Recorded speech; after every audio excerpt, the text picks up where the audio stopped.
The first time I saw the house, it was through a veil of pine needles and fog. Not mist fog. Heavy, cold. The kind that clings to the throat and doesn't let go. I was 3 weeks into my transfer to Bramble County, a backwater precinct in the southern stretch of pine country. No more drug raids, no more domestic flare-ups with broken beer bottles and bloody shirts. I wanted quiet. What I got instead was mile marker 12. That night, the radio call had come in at 2:42 a.m. A woman's voice, cracking, whispering. She kept saying the same thing over and over. He left the boots again, outside the door. He said if I moved, he'd come back inside. Then the line went dead. I sat in the cruiser, engine idling. I should have let it go to the day shift. Probably a drunk, or one of those old radio repeaters.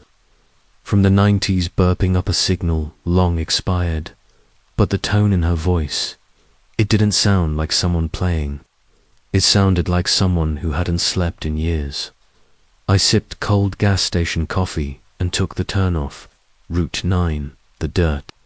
Road barely showed on GPS, but the cruiser's wheels crunched across it like it remembered the way. There were no house numbers.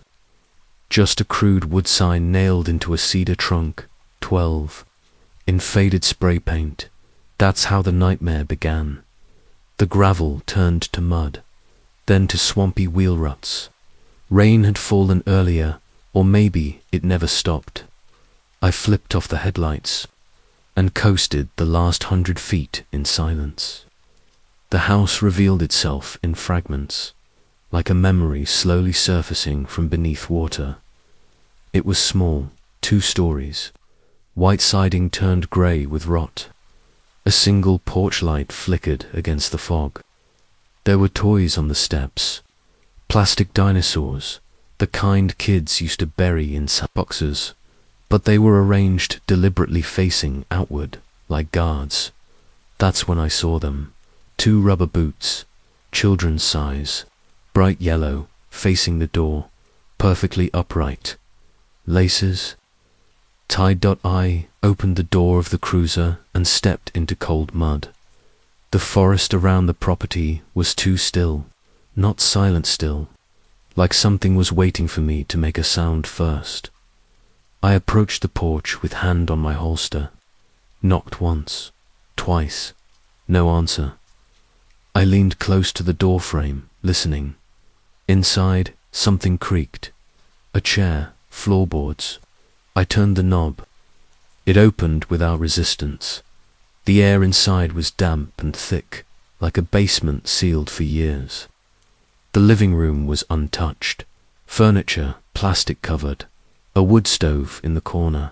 No fire, but the faintest trace of warmth clung to the walls.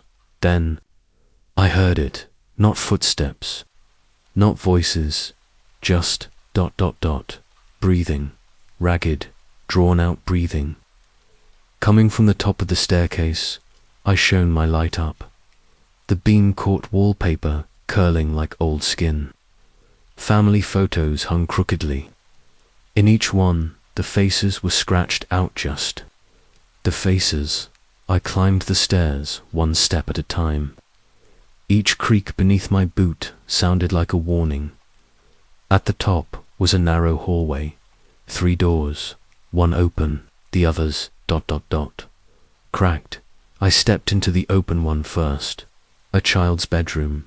The wallpaper was costumed. Bright reds and yellows faded to orange mold. A small bed with a canopy of sheer fabric. On the pillow, a single tooth. I stepped back, not from fear yet, but confusion. It was too deliberate, too placed. That's when I saw the message, scrawled on the wall in marker or something darker. He comes back for what he loves. I closed the door gently and moved to the second room. This one was locked. I knocked lightly. "Sheriff's Department," I said. "Ma'am, you called." No answer, But I heard something on the other side, not breathing this time, scratching, slow and deliberate, fingernails on wood, like someone pacing in circles. I reached for my shoulder mic. Unit 12, I'm at the residence. No visual on the caller.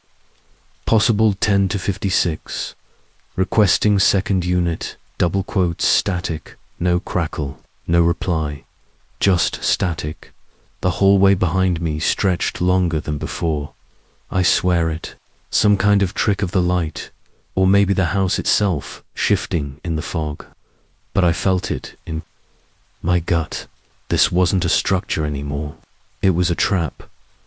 I turned and made my way downstairs again. The front door was closed. I'd left it open. I know I did. The boots were gone. In their place was a single note, folded neatly on the bottom step. I bent and opened it. "Officer, please." "Help?" He said he wouldn't hurt me if I stayed in the walls. But the boots mean he's coming back. I dropped the note and stepped back, heart racing. From the living room, something scraped across the floor. A dragging sound. Then silence. I unholstered my weapon. "Sheriff's Department. Come out where I can see you." Nothing. The sound came again. This time from the ceiling, not above it.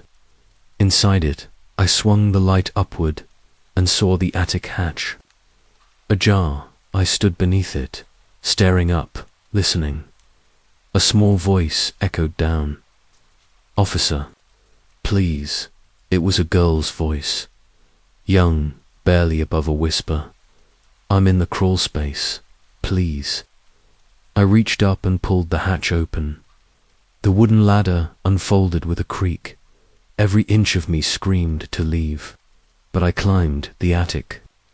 Smelled of wet insulation and cedar rot.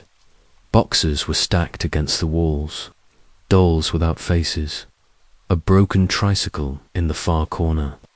A square panel hung slightly open. I approached the crawl space. Inside, barely visible in the beam of my flashlight, was a small child, a girl, eyes wide, body thin, curled like an animal hiding from a storm. Her voice trembled. "Is he gone?" I knelt at the edge. "Who?" I asked softly. She shook her head. "He wears my dad's clothes, but he's not my dad." I reached out my hand. She took it cold, damp, fragile. I pulled her into my arms, wrapped her in my coat, and backed her ward. The hatch, the attic behind me, whispered with movement. Not footsteps, breath. I descended quickly, keeping her close. Once back on the floor, I moved toward the door. The note on the stairs was gone. The boots were back. This time, they were pointing inward. I carried her outside, into the fog, the cruiser barely visible through the trees. When we reached it, I opened the back door and set her inside. Her eyes stared ahead, unblinking. "Is it over?" she asked. "No," I said, "but we're getting help." I radioed again. "Unit 12 to dispatch. I have a child. Requesting medical." Immediate silence. Then, finally, a voice, not dispatch, not even human. Just one word: stay. The cruiser's lights cut out. Engine died. Radio fizzled. The forest around us closed in like a clenched fist. The girl looked up at me. "He doesn't want you to leave yet." And, behind us, on the porch of the house, a figure appeared, wearing a uniform like mine, face masked in a child's. Clown grin, and on his feet bright yellow rubber boots. The rain had barely stopped when I first stepped into the old Harrison farmhouse, the soles of my boots squelching against the warped porch boards. It was supposed to be routine, just a welfare check. An elderly man hadn't picked up his prescriptions in weeks, and a neighbor finally called it in. Dispatch said he lived alone. No family, no recent visitors, no alarm bells. Just an address in the middle of nowhere, where cell service dipped in and out like a breath half held. But the moment I crossed the threshold, something shifted in the air. It was cold, not the kind of cold that seeped from old insulation or pore. Heating this cold clung to the ribs, a damp chill that whispered just beneath the skin. I paused in the entryway, letting my eyes adjust to the gloom inside. The front door moaned behind me as it eased closed under its own weight, muffling the wind like a coffin lid settling into place. I called out the usual, "Sheriff's Department, Mr. Harrison, you home?" No answer. Dust hung in the air like suspended time, thick and unmoving. I ran a hand along the wall, flipping the light switch.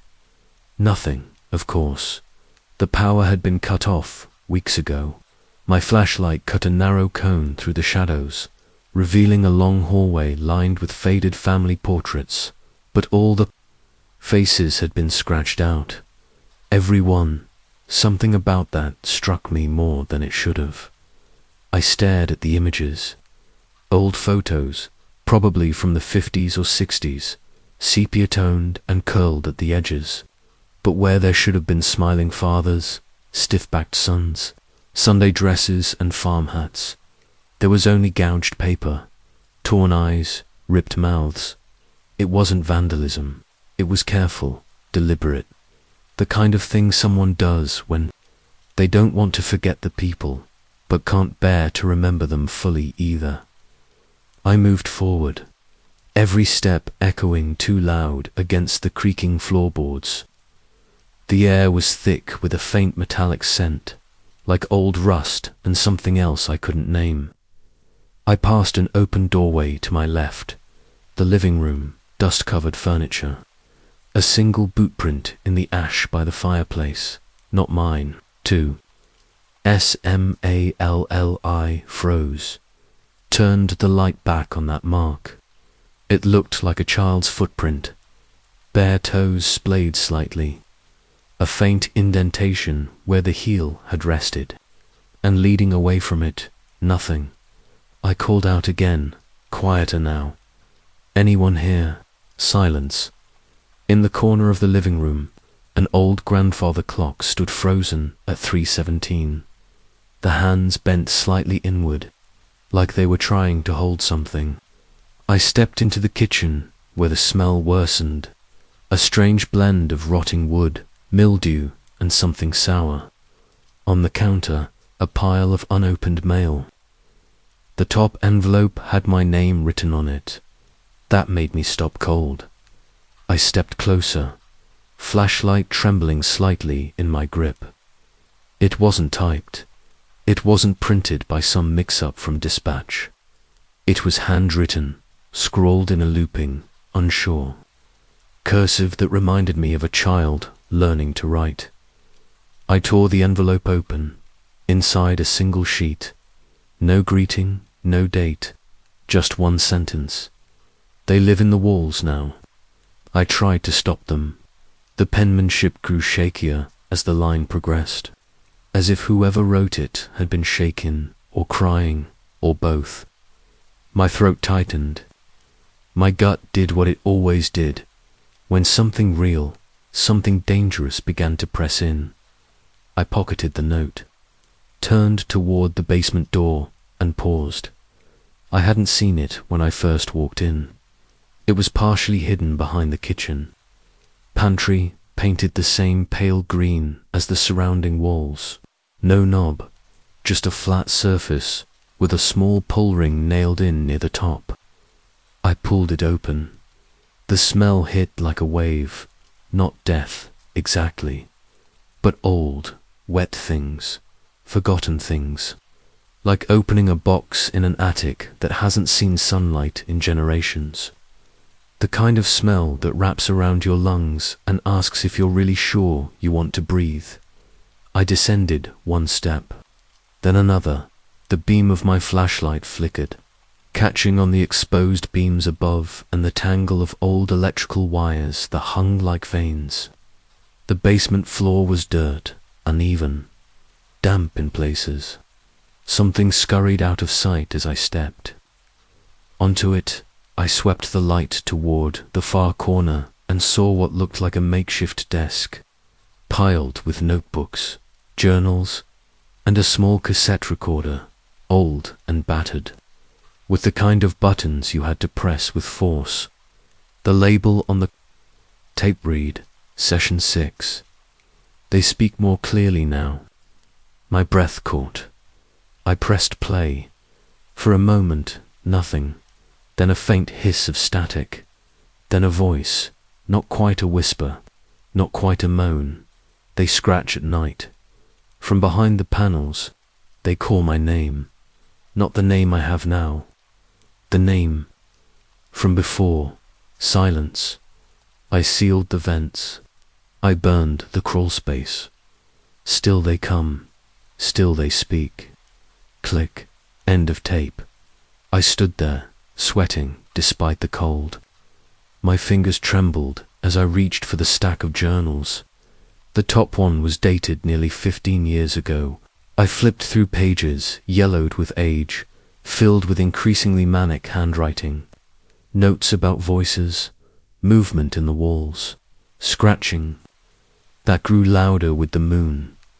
In one passage, the writer, presumably Mr. Harrison, described seeing a small hand reach out from the air vent above his bed.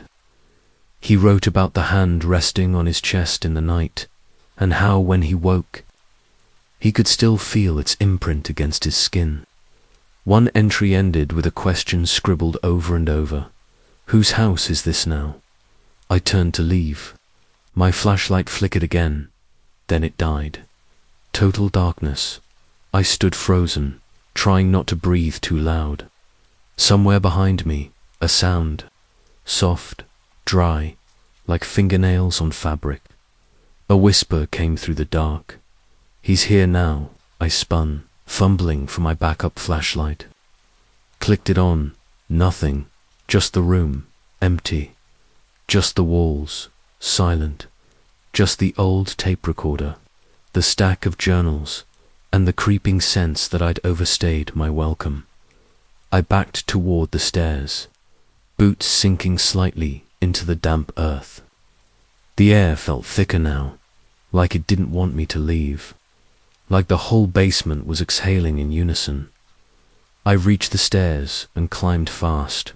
Every step groaned, every groan echoed. I burst into the kitchen, slammed the basement door shut, behind me, and only then realized something new.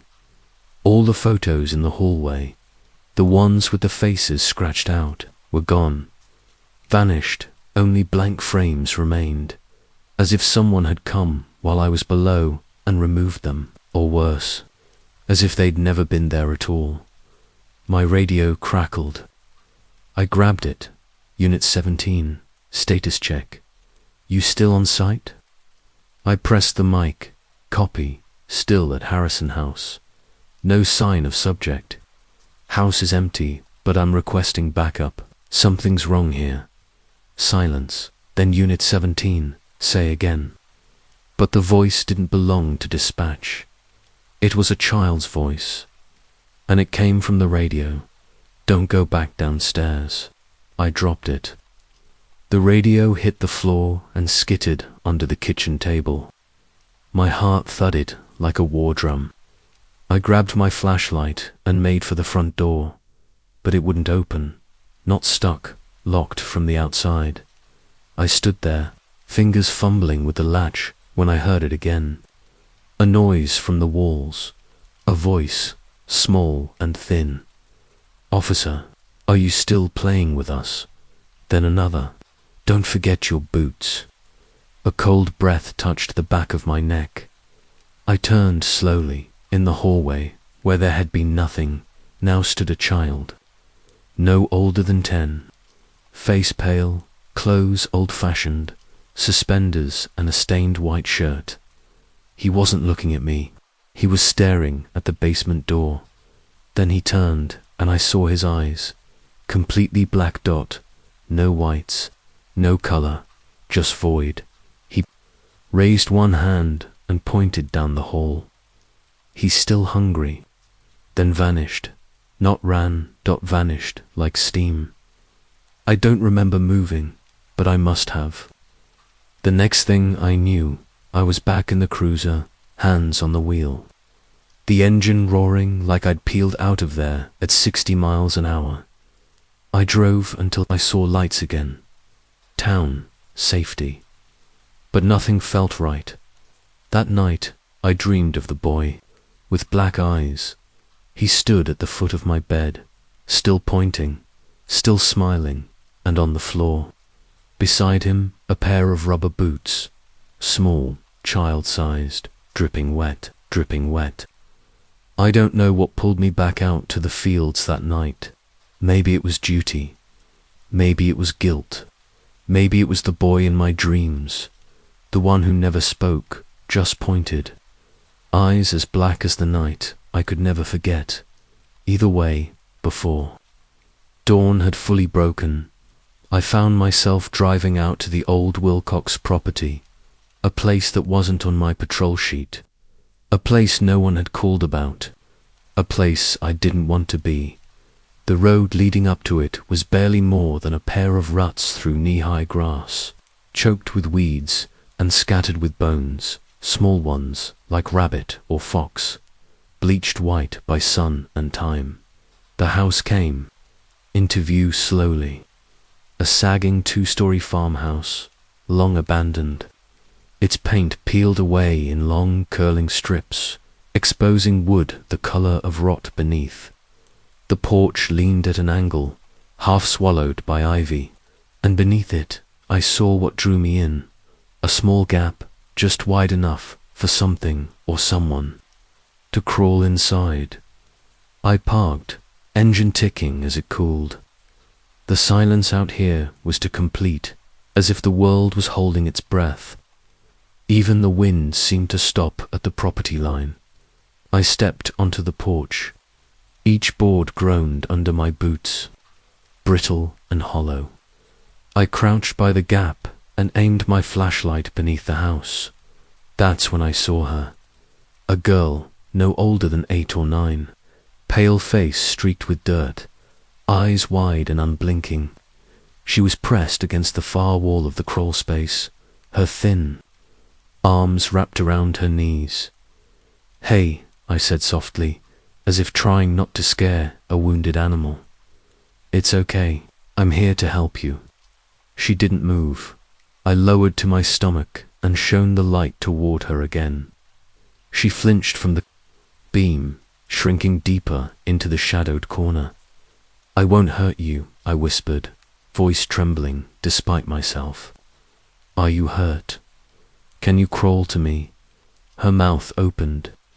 I thought she was going to speak, maybe call for help, but no sound came. Just a soft exhale, like the last breath of someone too tired to go on. I reached in as far as I dared. The dirt was cold, damp, and smelled of old earth and mold. "Please," I said. That's when I heard it. A voice. Not hers, a man's voice, rough and low, whispered from somewhere beneath the house. "She stays." I froze. "Who's there?" I called, trying to keep the panic from my voice. "Show yourself." Silence. Then the girl finally moved. She shook. Her head, slowly, eyes filling with tears. "She stays," the voice said again. Closer now. I scrambled back from the crawl space, heart pounding. My flashlight flickered once, twice, then went dark. I could hear my own breathing, ragged and loud in the stillness. And then the softest sound, fingernails scratching wood from under the house. From inside the walls, I staggered to my feet and circled the house, desperate for another way in. A cellar door hung askew at the back, its hinges rusted and nearly torn free. I yanked it open and descended the steps into darkness thick as pitch. The air smelled of mildew and old stone. My boots splashed through shallow water. I clicked my backup flashlight to life. The beam wavered, barely cutting through the gloom. The basement was empty. No furniture, no tools. Just damp walls and the sound of my own footsteps echoing back.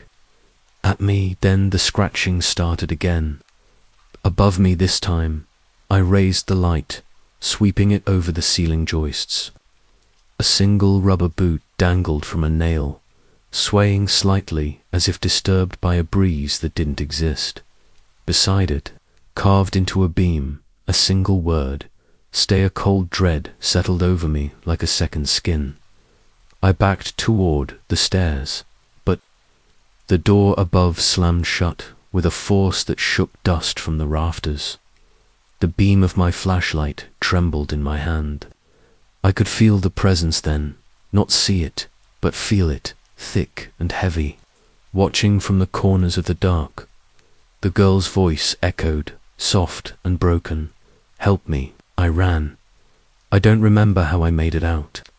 Only that the morning light felt unreal, like stepping out of a nightmare that clung to the edges of my vision. The house stood silent behind me, the crawl space empty, the boot gone. But in my dreams that night I saw her again, the girl in the crawl space, and the man's voice whispering over and over, "She stays, she stays, she stays." I remember the smell before anything else, the sharp temps of damp rust and rotting leaves, mixing with something fainter beneath it. Sweet, almost like spoiled fruit forgotten in the corner of a childhood basement. It clung to the back of my throat the second I stepped out of the cruiser under the cover of early dusk. The kind of dusk that never really feels like day nor night, just suspended time. This call had come in differently than most. No panicked civilian, no dispatcher, voice filled with tired boredom. Just a short, clipped relay, Unit 34. Respond to incident near old logging road. Civilian reported footprints leading into woods. No visible subject. Possible welfare check. I might have ignored it if it hadn't been the third call in 2 weeks about those woods. The same woods where we found that first rubber boot.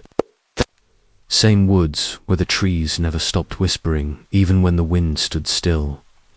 It was already raining when I arrived.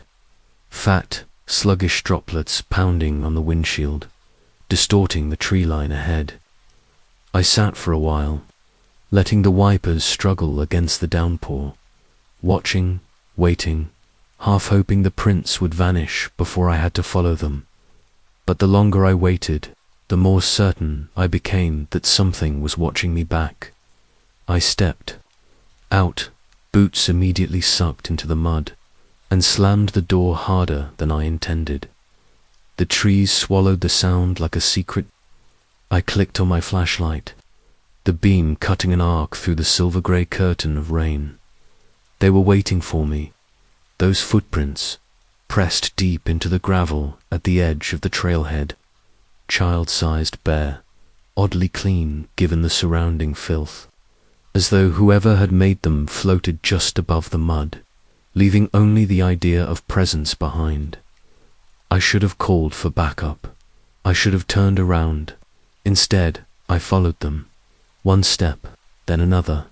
The prints continued in a perfectly straight line, like breadcrumbs for the damned, weaving deeper between the birch and pine that rose like cathedral pillars around me.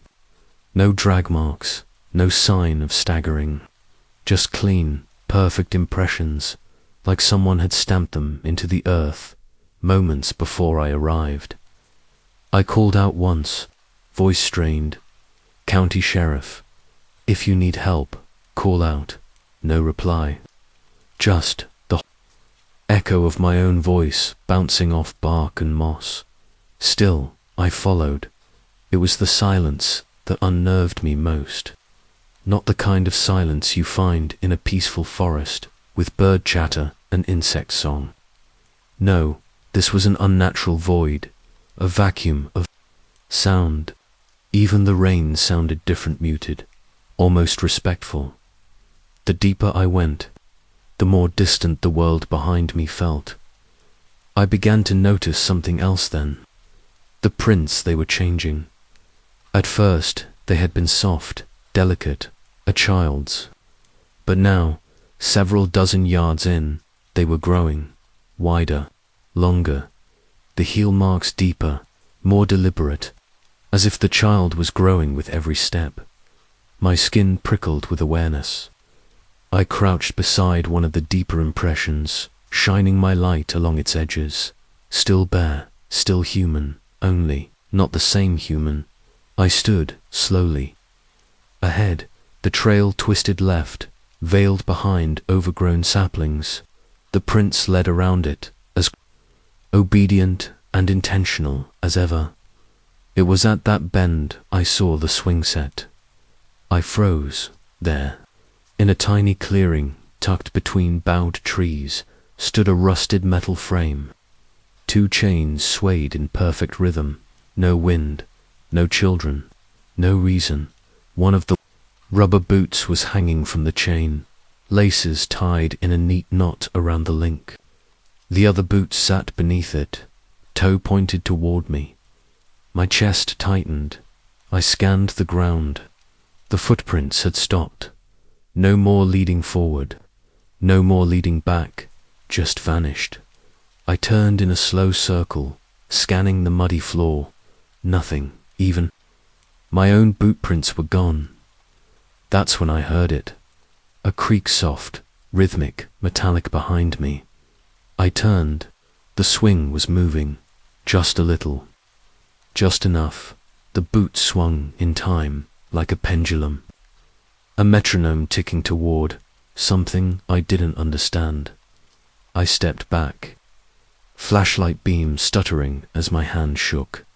Then came the laughter, soft, distant, but unmistakably a child's, high-pitched and breathless. The kind of giggle that should have been harmless. Except it came from nowhere, and everywhere I spun in place. The trees groaned. The swing squealed. "Who's there?" I called. My voice cracked. Nothing answered. The footprints had reappeared. Only now they were circling me.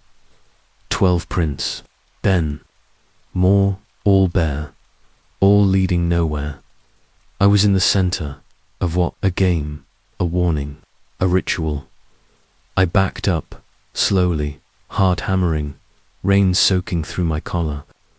I pointed my flashlight down, and then I saw it, in the mud, at my feet, written, in the faintest stroke of chalk.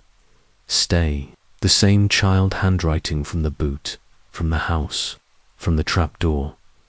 I didn't stay. I ran. The next thing I remember is the cruiser door slamming shut behind me. I don't remember the trail. I don't remember turning round. Only the sound of laughter echoing behind me, and that message in the mud. I drove. Fast, that, the kind of speed that breaks protocol and tires. Didn't care. Didn't call it in. I parked outside the station, soaked too. The bone, hands trembling as I shut off the engine. On the passenger seat, the boot dot, the one from the swing dot, mud, dash streaked and silent. I didn't move it, couldn't touch it, not then, that night. Sleep was impossible. I watched the ceiling from my couch, wrapped in a towel, the smell of wet metal still thick in my nose. At 2:13 a.m. A knock came at the door, soft, deliberate. I looked through the PEEPHOLE. Nothing. But when I opened it, God help me, I found a piece of paper pinned to the porch by a small stone. On it, in that same child's hand, "Where did you go?" Since that night, I've gone back twice. Not once have I found that swing again. The trees are never in the same place.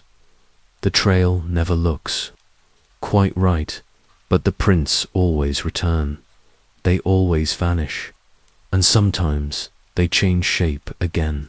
Last week, I followed them into a glade filled with fog so dense I could barely breathe. When the mist cleared, I was standing beside my own cruiser, on a road I hadn't driven in years. I don't know what it wants. I don't know if it's a child, a ghost, or something pretending to be both. All I know is this: every time I find those footprints, they lead me deeper into places I can't map, into memories that don't belong to me, into corners of myself I never wanted to uncover. The prints disappear, then reappear, and now, sometimes, they're not waiting for me. They're following. I remember when we still marked calls like this as routine. A welfare check, possible squatter, maybe an overdose, maybe a runaway hiding out. Back then, houses were just houses, not riddles, not traps. But that changed after what we found in the woods, after the rubber boots, after Emily, after the trail of footprints that circled, then vanished. The house came after, almost like it was waiting. It started with a 911 call that never connected, just static and what sounded like breathing. The dispatcher triangulated it to a property on Lark Hollow Road, a house long since condemned, the foundation cracked, the title disputed. The kind of place the city forgets because it wants to. But that didn't stop the lights from flickering on. I got the call late. I was already halfway through my overnight shift, eyes gritty, mind scattered. I almost said no, but then the address flickered on my dash, and something cold pressed against the back of my neck. Lark Hollow. I'd driven past that place before. Thought I saw kids in the windows once. But the station said it was empty, except now it wasn't. The driveway was almost invisible, just two tire-worn ruts clawing through the trees. The cruiser idled as I stared through the windshield, high beams, catching a crooked mailbox half swallowed by ivy. The rain hadn't come yet, but the air was thick. It made my skin itch. I rolled down the window. Silence. No. Wind. No bugs. No life. I stepped out, and the gravel whispered underfoot like static. The house loomed ahead. 2 stories, sagging porch, windows dark. But upstairs, one light, warm, faint. Beckoning, I radioed it in Unit 34 on site. Lark Hollow. Approaching structure. No answer. Just a hiss. I didn't try again. The porch groaned under my weight. One of the boards gave slightly, just enough to remind me of the crawl space under. Emily's house. I adjusted my grip on the flashlight and reached for the knob. It turned without resistance. The door swung inward with a wheeze, and I stepped inside. That's when I knew something was wrong. Not just wrong off, you see. The outside looked small. A 2-bedroom, maybe. But inside the hallway stretched far too long. 10 feet, 20.20.30. I stopped, turned around. Behind me, nothing, no porch, no door, just hallway, no sound, no shadows. Just yellow wallpaper peeling in curls and a thin strip of frayed carpet stretching into the dark. I walked. There was no other choice. The hallway emptied into a living room that smelled of burned wood and old breath. Furniture sat where it shouldn't have been upside down. On the walls, pressed into corners, like someone rearranged the room to confuse gravity. On the couch was a dull dot. It wore a yellow raincoat. Its face was painted like a clown. I didn't touch it. Instead, I looked to the corner. A pair of boots, small, familiar, rubber soles worn smooth. I stepped closer. The air grew colder. A note was folded inside one boot. I knelt and picked it up. The handwriting was jagged, childlike, torn from a school notebook. I tried to leave. I tried to stay. He won't let me do either. My stomach sank. I looked behind me. The hallway was gone. Only more room, another couch, another doll, another set of boots, exactly the same. I ran then. Down corridors that twisted like intestines, through rooms that looped and shifted when I blinked. Sometimes I'd find myself back in the living room. Sometimes I'd find myself standing before a mirror that didn't show my reflection, but a small girl, curled into herself, mouthing silent screams. At one point, I opened a door and stepped into my own bedroom, my photos on the wall, my coffee mug on the desk, my gun safe open inside it, the same dull raincoat, clown face, hands bound with string, at 2:12 a.m.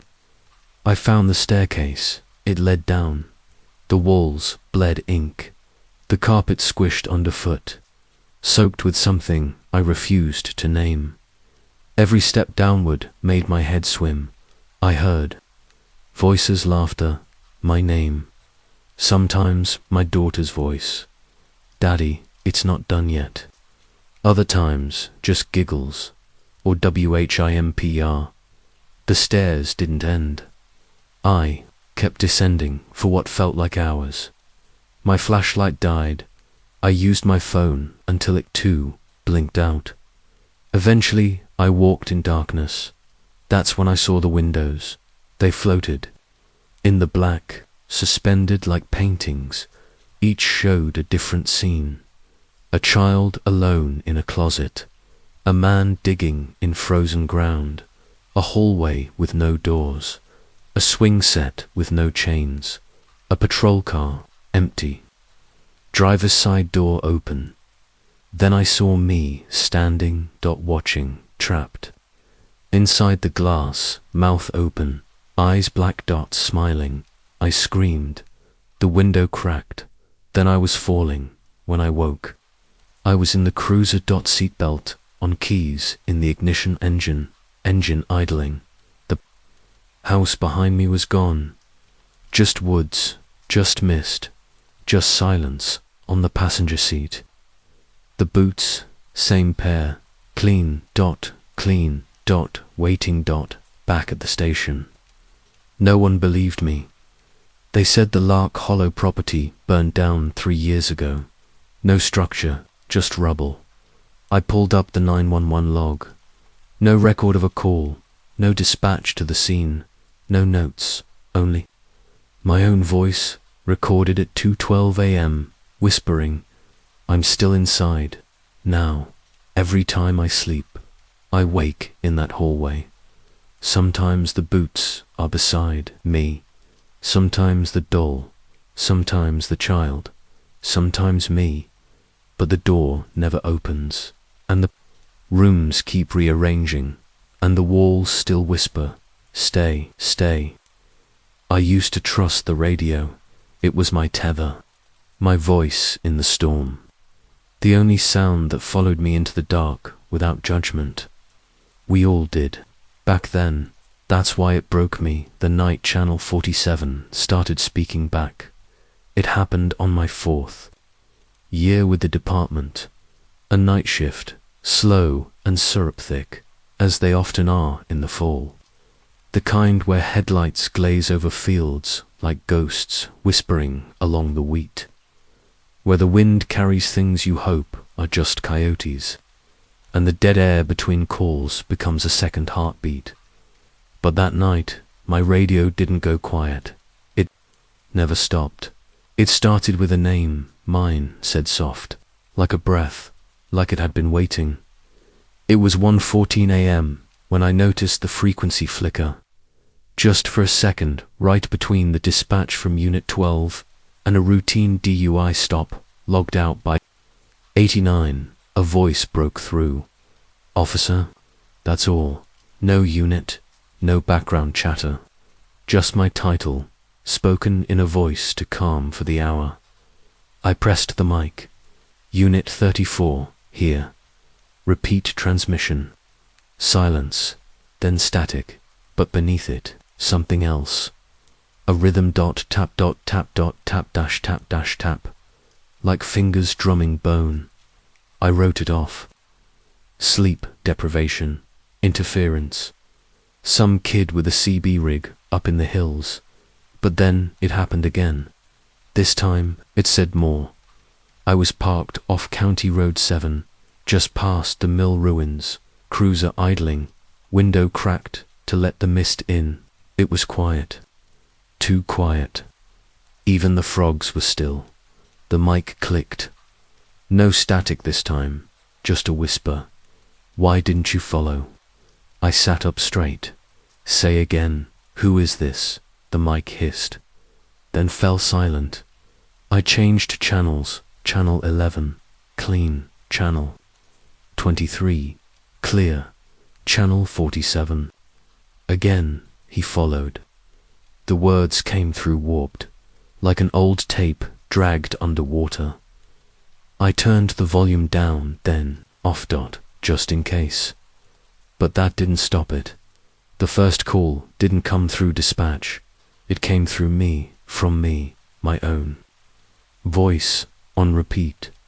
Unit 34, approaching suspect vehicle. I hadn't said that, not recently, not ever on this night.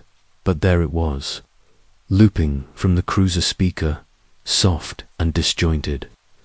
The time stamp glitched on the dash, stuck at 2:03 a.m. and it kept repeating over and over until I opened the cruiser door, and then it stopped. Just silence.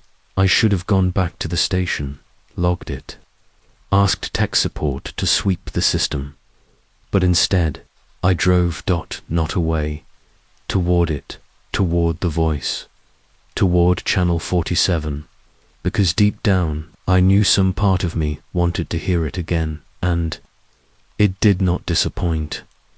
I passed the dead bridge at Ash Creek. When the signal returned, the dash glowed red dot, the radio clicked on. This time, it wasn't my voice, it was a child, barely above a whisper. Officer, where did you go? My blood froze. I pulled over, flipped through the channels. Only channel 47 played it. I pressed the mic. Who is this? No response. I tried again. Do you need help? Silence. Then, softly, he's behind you. My breath caught. I spun in the seat. Nothing but fog outside the rear windshield. No TAILLIGHTS. No shadows, no empties. Just the empty back seat. And then dash knock, knock, knock on the glass. I didn't turn, not immediately. I just sat there, breath held in my throat like a loaded round, and then the radio flared again. It's not a place anymore. It's a frequency.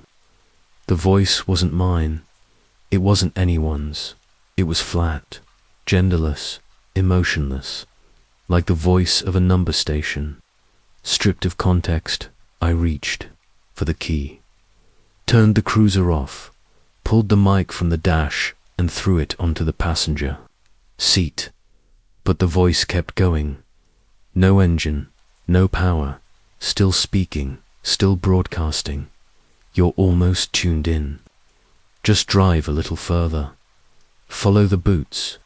That's when I saw them, lit by the dome light of my own vehicle.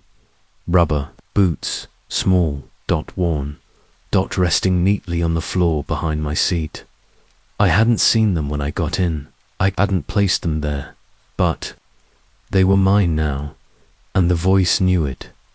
At 2:47 a.m., I drove off the map, quite literally. The GPS glitched. Roads disappeared. Labels scrambled. The map became a static-filled screen with one single word flashing faintly in red. Stay. The radio matched the rhythm. Click, click, click. Almost there. The fog grew thicker. Trees leaned closer. I saw signs I couldn't read. Letters warped. All vowels. All wrong. And yet, I kept going. Kept following channel 47. Because that's where it waited. Whatever it was.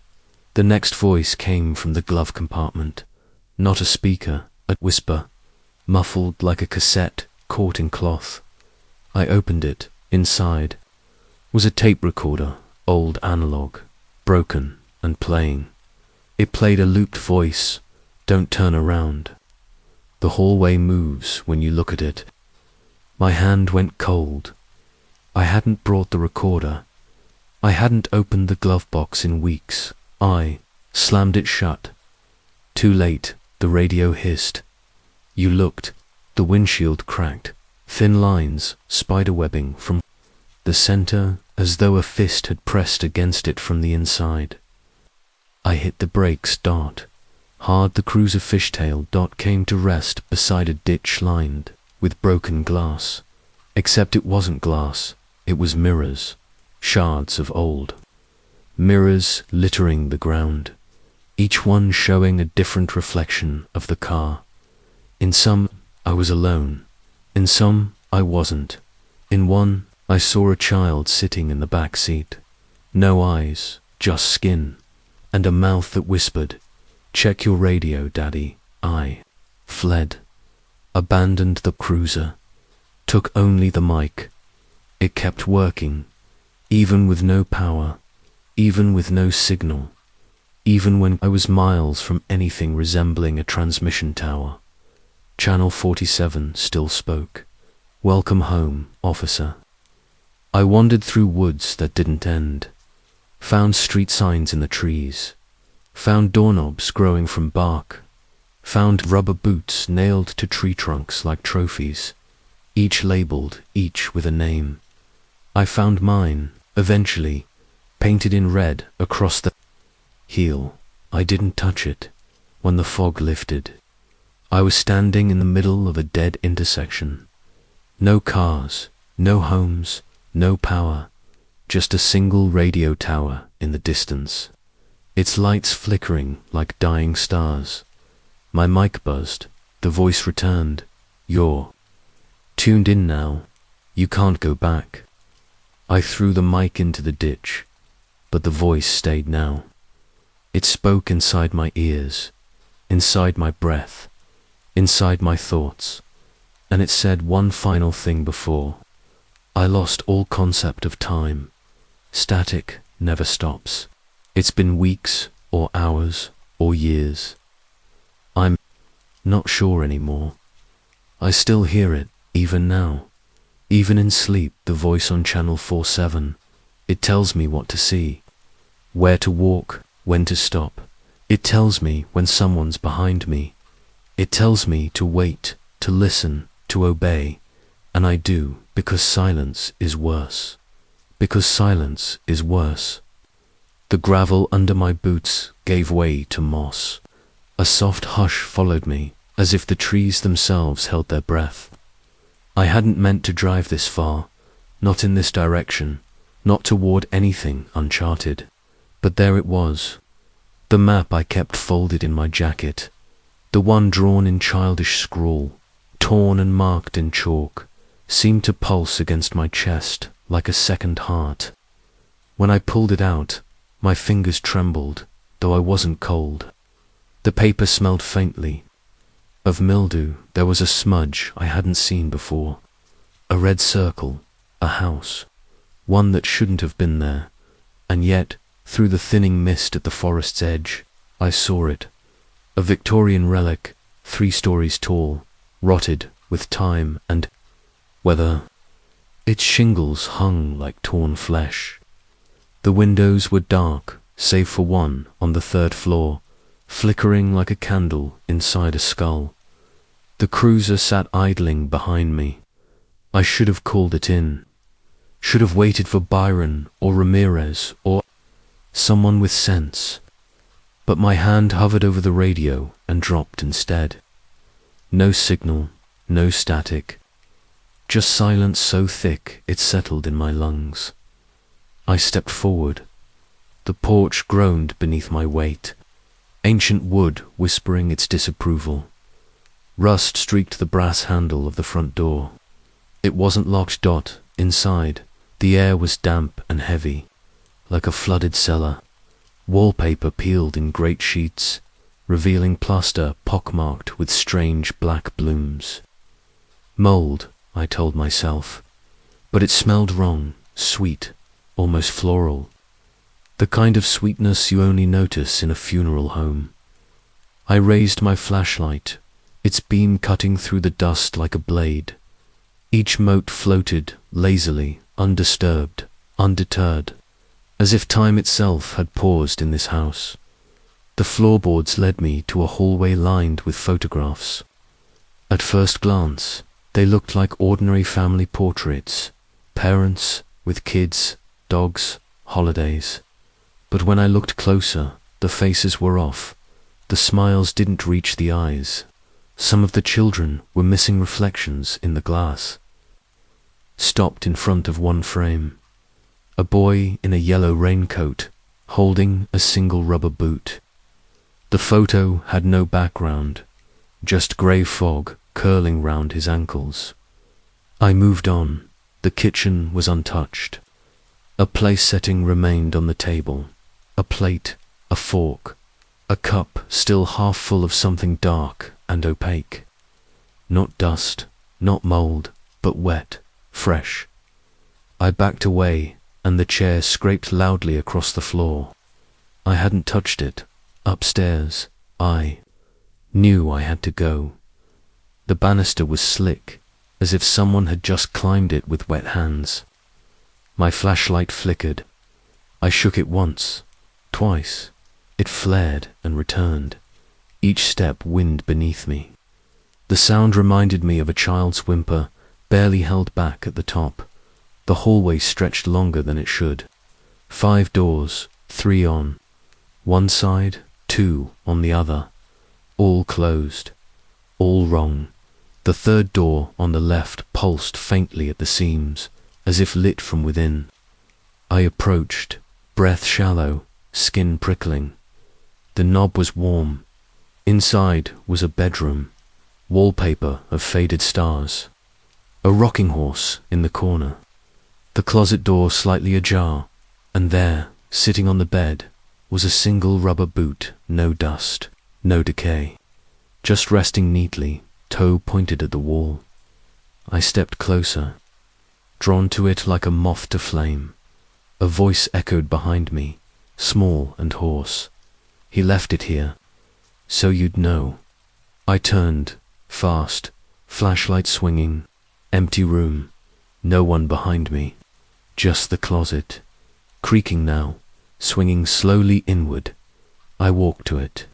My reflection stared back from the mirrored interior door, but it didn't move when I did. My breath fogged the glass. The reflection didn't fog. I closed the door. The hallway beyond the bedroom had changed. It curved now, impossibly, looping downward in a spiral, like a conch shell or the inside of something alive. The walls pulsed faintly. My boots squelched with each step. Water? No. Thicker, the smell of iron, copper, rust. I descended. The lights were gone now. Only my flashlight. I pointed it at the floor. Boot prints, small, barefoot, leading downward. Always downward. One of them overlapped mine. I kept going. The air tightened. My ears popped. The walls grew narrow. My shoulders brushed against damp plaster, and then something else, hair. Long, thin strands clung to the wall. I didn't stop. At the bottom was a room. Circular, candlelit, candles that hadn't melted, flames that didn't flicker. In the center, a child's desk, old school style, rusted metal legs and a groove for pencils. Sitting on the desk, another rubber boot, this one filled with water. A single worm floated inside behind me. The door slammed shut. I turned, heart thudding in my throat. Etched into the wall, in what looked like bone, were the words, "He never left." I was shaking now, knees weak, throat dry. But I stepped forward. Anyway, the desk creaked beneath my touch. Beneath the boot, another photograph. This one of me, younger, in uniform. Smiling dot behind me in the photo. A child I didn't recognize. A boy with a raincoat, grinning wide, his eyes scratched out. The boot on the desk tipped, spilling the worm and water onto my hand. It burned. I wiped it off, gagging. Behind me, the candles all went out at once. And then I heard it knock, knock dot, from inside the wall. I froze. Knock, knock, closer now. The boot prints reappeared, glistening in the light of my flickering flashlight. They circled me once, then again. I backed toward the desk, pistol drawn now. I aimed at the wall. It knocked again.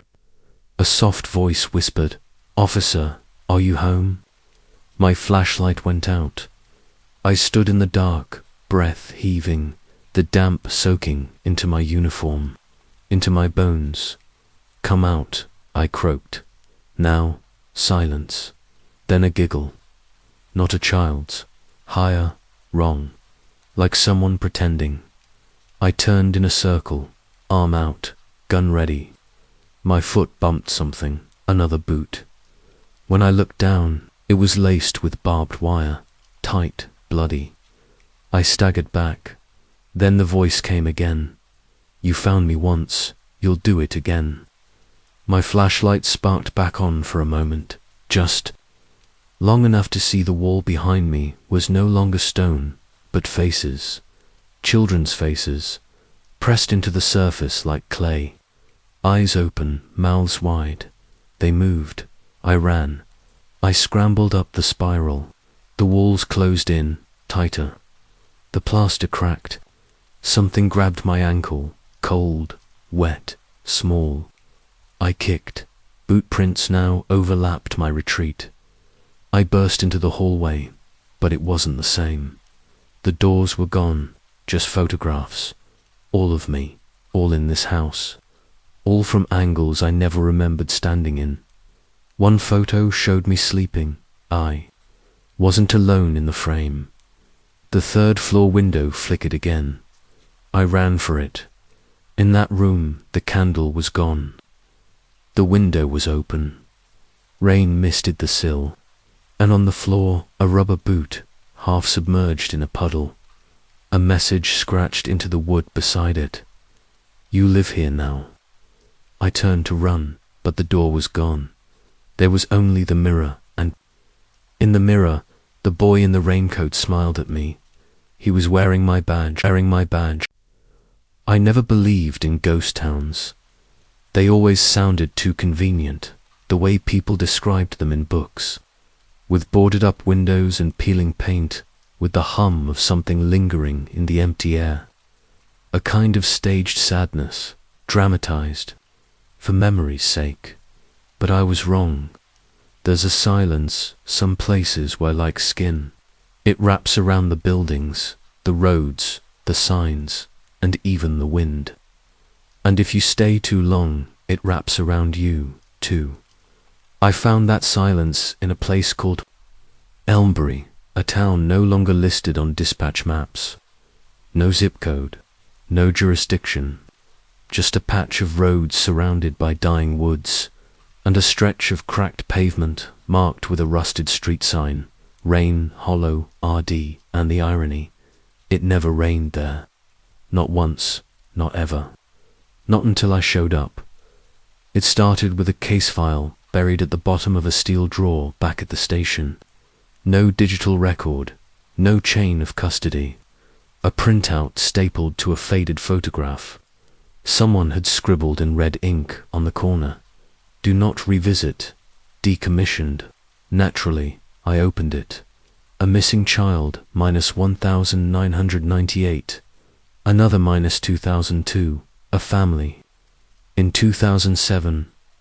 And the most recent 3 years ago, in 2022, a 9-year-old boy last seen walking his bike down a cul-de-sac that shouldn't exist.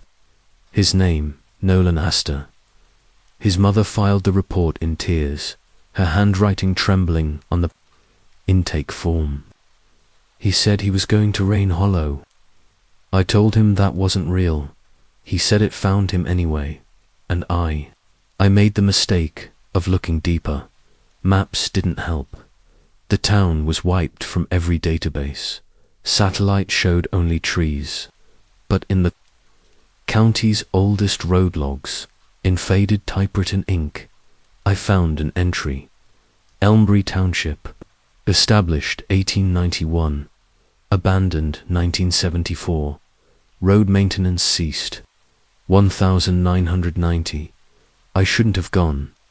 I see that now, but back then, I was still chasing answers, still trying to put the rubber boot cases together, still believing the mystery could be solved with enough evidence. I left just after dusk, driving north along the state line until the paved roads gave way to gravel, and gravel gave way to dirt. My GPS lost signal 20 miles out. The sky turned. Grey, not storm grey, just blank. Like someone had erased the clouds and forgotten to replace them. Trees lined the road like brittle sentinels. Their leaves were dry and papery, rattling in the breeze. A strange scent filled the cruiser. Not decay, not soil. Something colder, like rain about to fall, but with no weight to it. A promise, unkept. My tires skidded as I reached the cul-de-sac, or what was left of it. Faded houses stood in skeletal rows, frames still upright but stripped of their skin. No glass in the windows, no paint on the siding. The entire town looked scorched, but not by fire. It was as if time itself had sandblasted everything hollow. I parked in front of what used to be a school. The word Elmbury Elementary barely legible on a sun-bleached sign. The bell tower stood crooked, and from somewhere inside, a faint ticking echoed. I stepped out. My boots crunched on dry gravel. The air didn't move. Even the wind had forgotten this place. There were no birds, no insects, not even dust, just me and the faint sound of something dripping, but there were no puddles, no gutters, no storm drains, just dry earth. The file said the boy was last seen near the woods behind the school. I walked the perimeter, flashlight in one hand, other hand brushing the grip of my sidearm. I told myself I was prepared, told myself I was trained for this, but even training has limits. Even experience can't warn you when the world forgets its own rules. The woods beyond the fence weren't normal. The trees bent inward, curving like ribs around a blackened trail. On the bark of one tree, a child had drawn with chalk, stick figures holding hands under a scribbled sky. But the faces were scratched out, just gouges in the wood where the smiles should be. I stepped through the broken fence and into the trail. The deeper I went, the colder it got, though I could still see my breath. And that's when I saw it. A rubber boot, resting in the dirt like it had just been placed there. No scuff marks, no mold. The lace tied perfectly, yellow like all the others. I crouched beside it, brushing away twigs. Inside was a note, folded, tight, child's handwriting. Rain Hollow isn't a place, it's a door. My throat went dry. I looked behind me. No path. The trail had vanished. Trees now stood where I'd just walked. I turned back toward the boot, but it was gone in its place. A small child stood barefoot, eyes wide, lips moving without sound. A boy Nolan Dot, He mouthed something again and again. Don't let him bring the rain. Then he stepped backward, into the trees and disappeared. I ran after him, heart pounding, flashlight beam bouncing wildly off the branches. But the woods never ended. They stretched in every direction like a maze that grew with my panic. Every time I blinked, the trees changed, closer, sharper, darker. Then I heard it, dripping, soft at first, then heavier. I tilted my light up. Rain, falling, but not from the sky. It was coming down from the treetops, not from clouds, not from mist, but dripping in heavy, wet sheets straight from the bark and leaves, as though the forest itself was crying. The drops hissed when they hit the dirt, leaving small black stains. One landed on my sleeve. It burned, not heat, cold, so cold it scalded. I screamed and stumbled backward, brushing it off, but my skin pulsed where it had touched, veins throbbing under the surface like something moving just beneath. Then I saw the boot again, a second one, further up the trail, facing me, empty.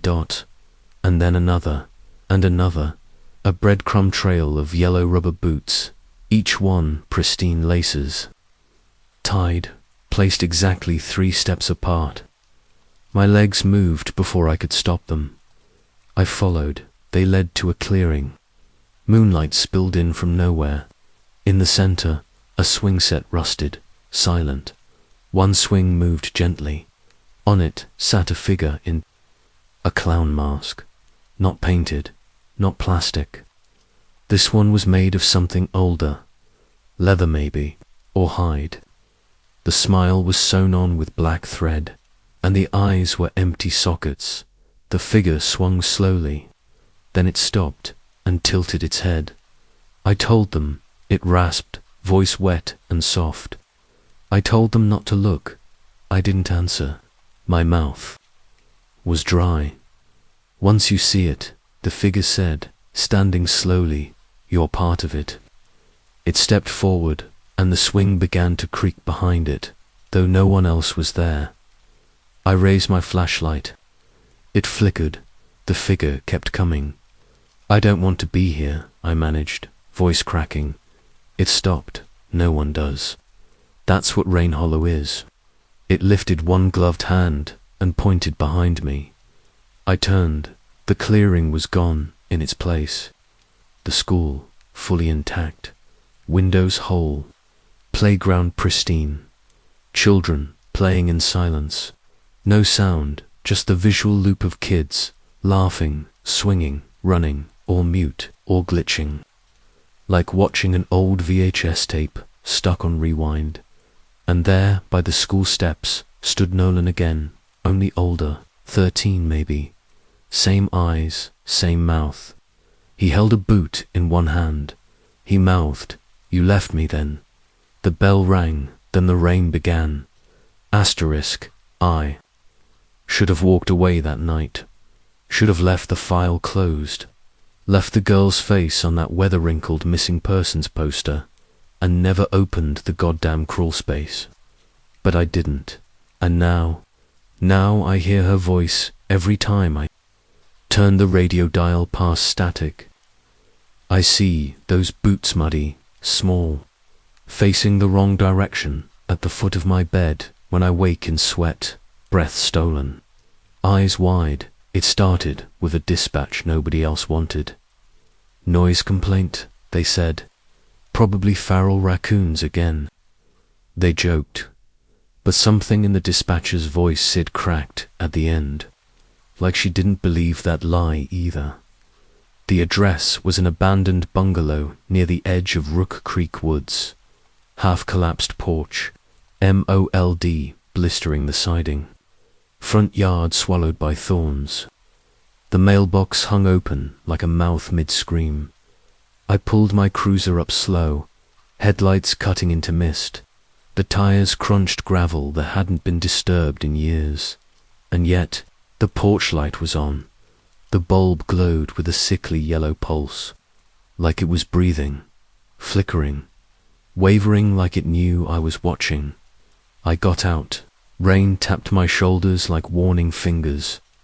My boots squelched in earth too soft, too red, not mud. Something older. I called it in. Unit 21, on scene. Address. Matches dispatch. House appears occupied. Static replied. Not silence. Static, then faint, almost playful. You're late. I froze. My thumb hovered over the mic. Dispatch. Confirm last transmission. No reply. The static faded. I approached the door, hand resting on my sidearm, breath hitching. The porch groaned under my weight like it recognized me. The door wasn't locked. It drifted open with a sigh, and inside. The air was too still. I swept the room with my flashlight.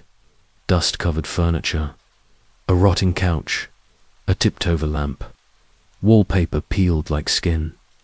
Everything grey, until I saw them. Boot prints, small rubber, barely treaded, dried mud in the shape of a child's shoe. They walked in a slow circle around the center rug, then stopped at a bookshelf, and vanished. I crouched, ran my fingers over the boards. One creaked, then another. Then I heard it, whispers, from beneath. Help, I'm still here. I stood fast, nearly tripping backward. It was faint, like breath across an old cassette. Tape, but it was real.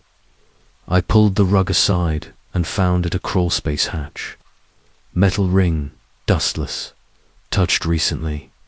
I hesitated, but the prints, they led here, as if the boots had walked themselves. I opened it, darkness, deeper than black, a yawning throat beneath the house, and a cold wind that didn't match the season. I aimed my flashlight down. The beam barely pierced. Then I saw it, a child's drawing tape, to the inside of the hatch door, crayon stick figures, on figures, on. I didn't leave that house. Not right away. Not after the hatch slammed shut. Not after the boot prints vanished from the kitchen tile like breath off a mirror. I stood there with my pulse in my throat, heart trying to claw its way up through the gap in my collar. The house was quiet again, but it wasn't peace. It was waiting. The table was still set for two, but one of the plates was cracked now, as though someone had pressed their forehead against it and whispered too long. I stepped forward, carefully. Every inch of air tasted like spoiled sugar and wet leaves. The photo frame had changed again. Same child, same man. But now I knew him. Lieutenant Bernard, my old partner, retired 3 years ago, went dark 2 months later. He told the department he was moving out of state, but the rumors never stopped. His little girl had gone missing in '98, never found. She'd worn boots with frogs on them. I'd just seen one in the crawl space. Pressed a hand to the wall, cold, not plaster, not wood. It felt like stone or bone. There were grooves beneath the wallpaper, deep, jagged. I peeled back a corner. It tore away in a wet sheet. Underneath were names, hundreds of them, carved and layered over each other. Names I'd seen on missing persons lists. Kids, girls, boys, ages 5, 6, 7, and above them, all scratched deeper, wider, was one word. His. The wallpaper at the far end of the hall fluttered, as if breathing. I didn't wait. I moved back, toward the front door. It was still sealed, not locked sealed, as if the house had grown skin while I was inside. My flashlight buzzed once, then died, and in the dark, the kitchen lights flickered on. But it wasn't bulbs that lit the room. It was the oven, the fridge, the toaster, every appliance had come alive with a low hum, all glowing from within with pale yellow light, like they were keeping something warm, or trying to lure something back. Then I heard her voice again, not from the crawl space, from the walls. Daddy. It was soft, as if spoken by someone hiding behind drywall, muffled but unmistakable. Are you coming now? I whispered into the dark. Emily.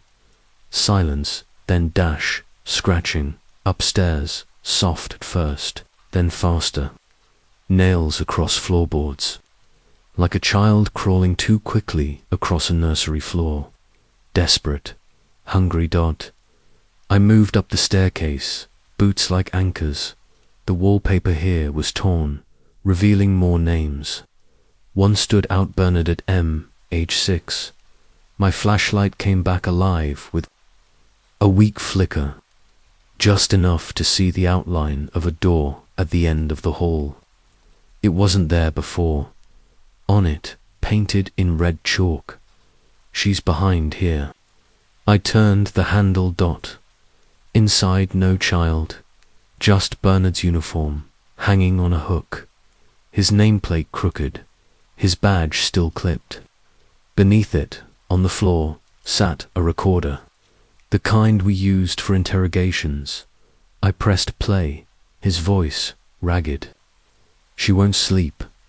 She won't stop whispering. I didn't mean to leave her. I came back, I swear. But she's part of the house now. She's part of him. And he says, ... He says I can have her back if I give him more. If I bring him others." There was a beat of silence. Then the sound of crying. A man's cry, deep, exhausted. Then the recorder clicked off. I looked down. Under the uniform was a second boot, a match to the first, still wet.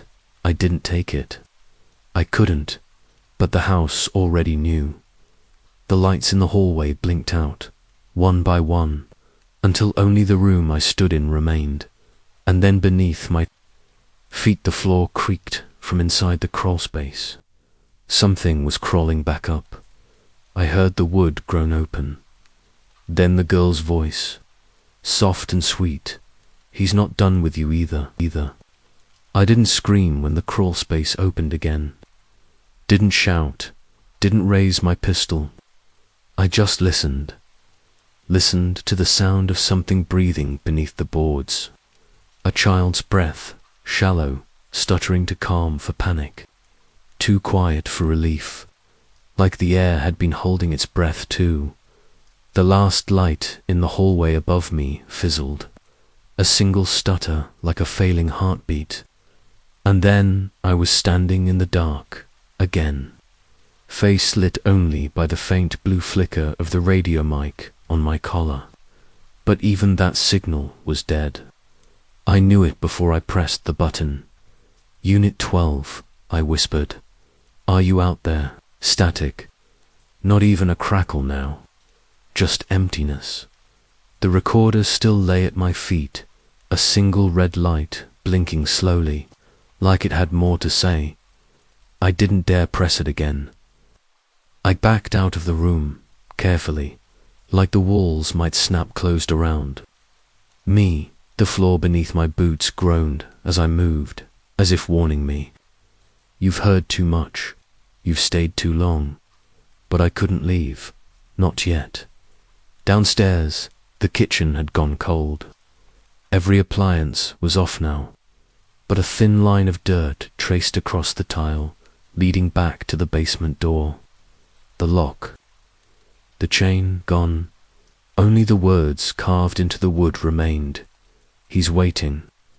I didn't want to know who he was, but I knew I had to go down, for her, for Emily, for all the names on the walls. I unholstered my weapon, switched the flashlight to high beam, and stepped down into the dark. The air in the basement wasn't still. It moved, not with wind, but breath, the kind of breath that fills small spaces with stale warmth, the kind that knows you're coming. The beam of light cut across rows of forgotten shelves. Tools, paint cans, buckets full of soaked newspaper. Nothing here looked recent, except the boot prints, 2 sets, one small, one too large, leading deeper into the left corridor, toward a far wall where the bricks were wet with condensation and black. Mold bloomed in hand-shaped blotches. I followed. Halfway down, the flashlight dimmed. The batteries were fresh. Still, the light flickered. The crawl space was doing this. Could feel it breathing again through the walls, up the stairs, all around me. A presence that wasn't satisfied. Not yet. I reached the end of the corridor. The brick wall, ... was fake. Not entirely, but enough. Someone had carved a hole through the base, reinforced it with rotting wood and rusted nails. It was just wide enough for a child. Barely wide enough for me to squeeze through. But carved across the threshold, in bone-white chalk, was one word. Home. I crouched, slid the flashlight through, then followed it. The space was tight, damp, claustrophobic. My shoulders scraped. Both sides. The air was thick with mildew and something else, something sweet, like old perfume and spoiled fruit. I pushed forward. The tunnel widened after 6 feet. Enough to stand, and there, in the middle of the crawl space, stood a child's chair, wooden, rocking slightly, empty behind it. Boots, not 1 pair, not 2, dozens, lined up in a circle, tiny, worn, mismatched, and in the center, a red balloon. I moved toward it, fingers trembling.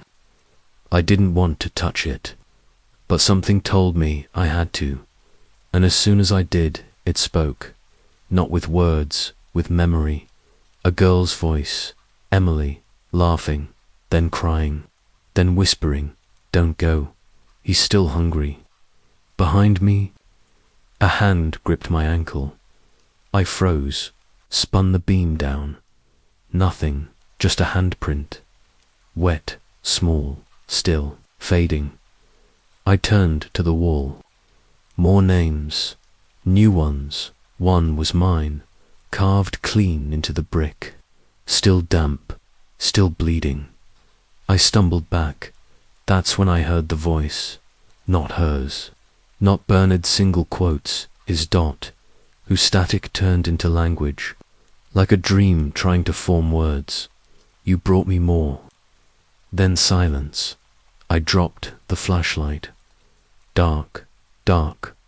I crawled backward, fast, heart in my throat. The tunnel closed in behind me, but not before. I heard the boots, marching dozens, hundreds, little feet stomping toward me through the walls, through the dirt. Through time, I burst out into the basement, rolled onto the cold concrete floor. Gasping, my radio crackled once, a child's giggle, then silence. I scrambled up, bolted up the stairs. The house was quiet again. The front door was open now, not inviting, but waiting. Outside, the wind had stopped. The rain, too, but across the yard, leading to the woods, were boot prints. So many boot prints, all small, all leading into the trees. I stood there, frozen. Then the recorder in my jacket pocket clicked on. Emily's voice, whispering, "He says, it's your turn now and now." The rubber boots had left their trail, not just in the dirt, but in my head. Each print in the mud, a silent whisper. Each one pulling me forward into something older than fear. The woods were not quiet. Not tonight, not anymore. Branches rustled without wind. Birds chirped out of rhythm. Somewhere far off, an owl hooted 3 times, then went silent, like it had made a mistake. My boots squelched through the soft earth. The flashlight beam was narrow now, trembling slightly in my grip. It lit. Up only what it needed to, and nothing more. That was the truth of it. There were things it wouldn't show me, even if I begged. The trail of boots narrowed the deeper I went, from many to just one, small, right-footed only, no left. I stopped, to catch my breath at a clearing where the trees leaned away from the center, as though even they didn't want to look. There, in the middle of the dirt, lay a single school photo. A boy, maybe 8, red hair, crooked smile. Behind him, drawn on the backdrop, was a tree, the same bent oak I'd just passed. I turned. The real tree was there, but etched into its bark were names, children's names. So many, I traced one with my glove, Emily, beneath hers. Mine dot fresh. No one had ever carved it. It just appeared, like it had always been there, waiting for me to notice. Behind me, something cracked, not a twig. A laugh, high-pitched, gleeful, hollow. I spun, flashlight jerking through shadows. Caught movement, not of feet, but of something crawling, low to the ground, too fast. Gone before I could frame it in the beam. I was losing my sense of direction. The trees had circled me, a maze I hadn't entered, but now couldn't leave. I pushed forward. Somewhere behind me, a voice called out, "Dad!" I froze. Emily.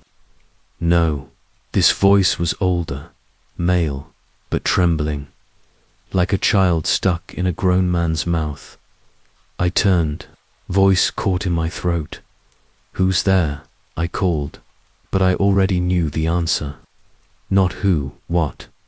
A shadow stepped out from between two leaning pines. Wearing the uniform I wore, badge crooked, hat gone, face not mine, but trying to be a mirror of what I might become. It spoke in my voice. "You didn't save her." I raised my pistol. "You're not real." It stepped closer, smile too wide. "Neither is she, not anymore." I fired once. The shadow burst into ash, but the ash didn't fall. It drifted upward, like smoke rising into the canopy. That's when I heard the hum, a lullaby, not sung, but breathed through the trees. Children's voices, all in unison. "Welcome home, officer."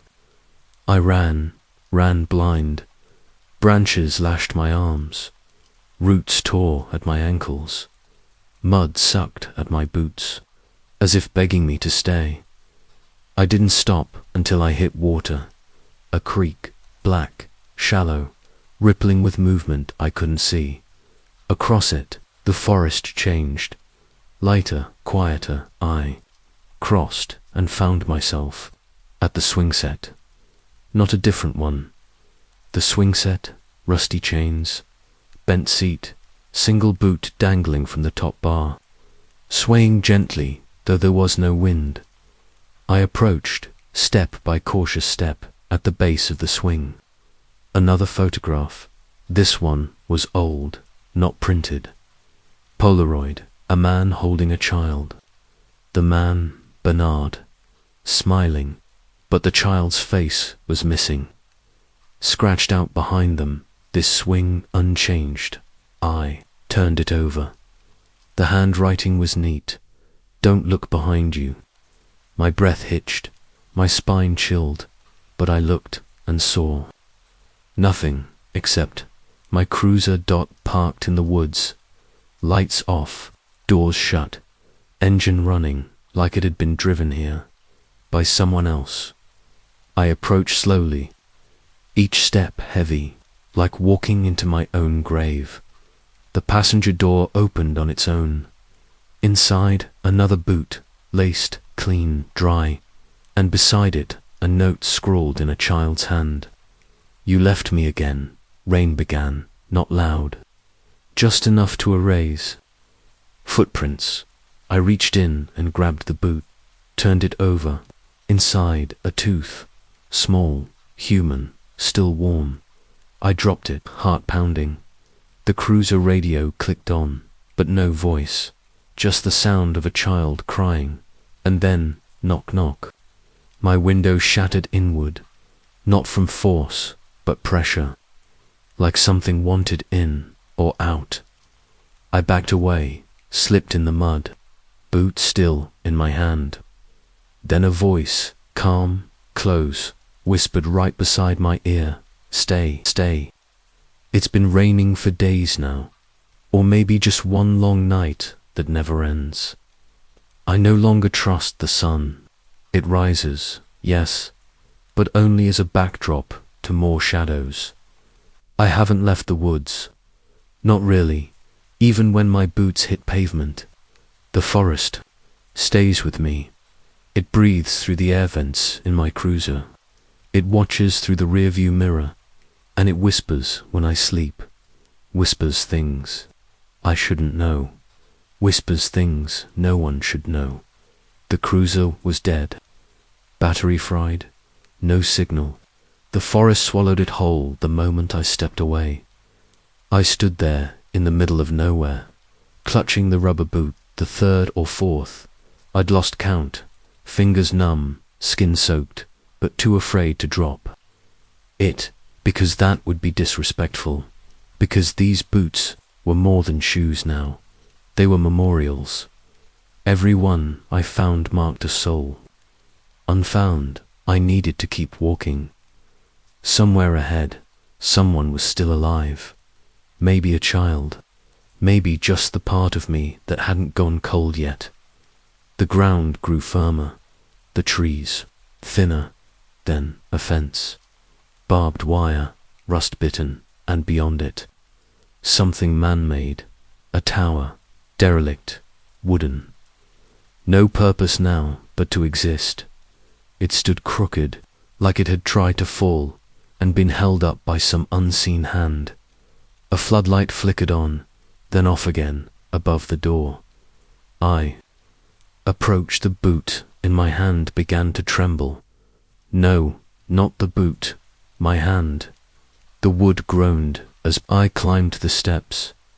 Each creak echoed like it remembered the weight of the last person to walk here, inside.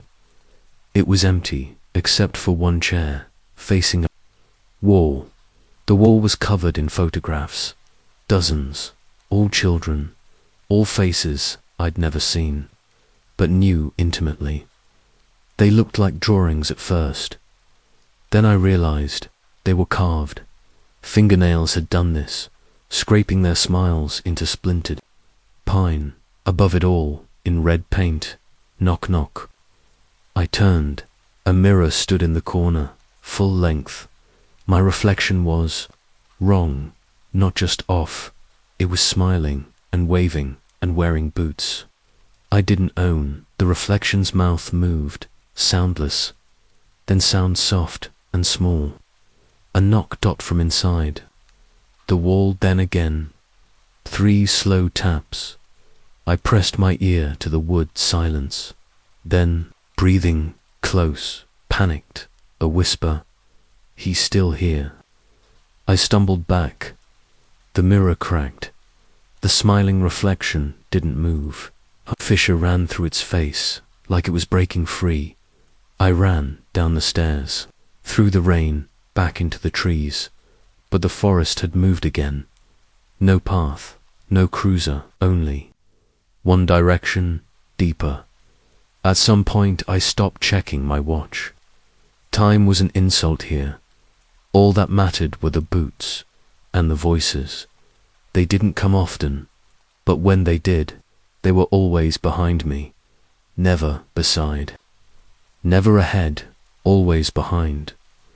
Tonight they were louder. Children mostly, but one voice, low, gravelly, recited names. A roll call of the dead. Eventually, I reached a clearing, a circle of stumps in the center, a single table, wooden, warped candle, wax melted into the grain. Atop the table, 5 rubber boots, each one upright, each filled with water, in each a single item, a plastic toy, a torn school ID, a pacifier, a glove, a photo I didn't recognize the faces, except the last, my own, younger, naive, smiling at a retirement party for a man who would never make it. To Florida, a sticky note on the photo's back read, "You promised." I couldn't breathe. Behind me, a chair scraped, but there was no chair before, only now there was, and someone was sitting in it, wearing my uniform, hat tilted back, boots. On the table, face hidden, but his voice, mine. "You remember yet?" I shook my head. He leaned forward, and I saw it wasn't me. Not really, just the part of me that wanted to stop searching. He grinned. "You can rest, you know. The forest doesn't mind." I didn't respond. COULDN, single quotes, T, because I was already running branches. Clawed my face. Mud swallowed my boots with every step. And then lights, dot red and blue, stuttering through the trees. Salvation. No, a trap. I burst into a small road. Abandoned, a cruiser sat idling mine again. I approached cautiously. The window was down. The radio crackled. "Officer down, County 47. Repeat, officer down." But the voice wasn't dispatched. It was a child's, high-pitched, mocking. "Knock, knock," it said. "Are you home?"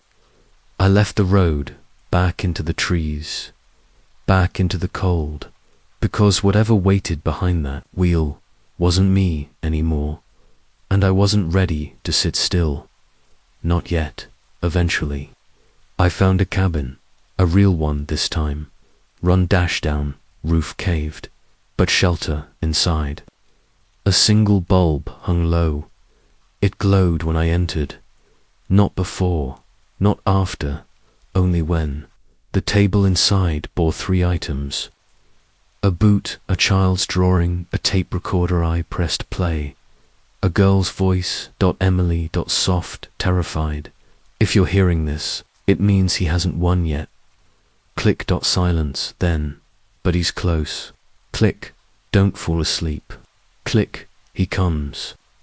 When you dream, I look to the drawing, crayon, a forest, a cop car, a swing set, and a tall man with no face, holding a boot underneath, in shaky letters, "Knock, knock."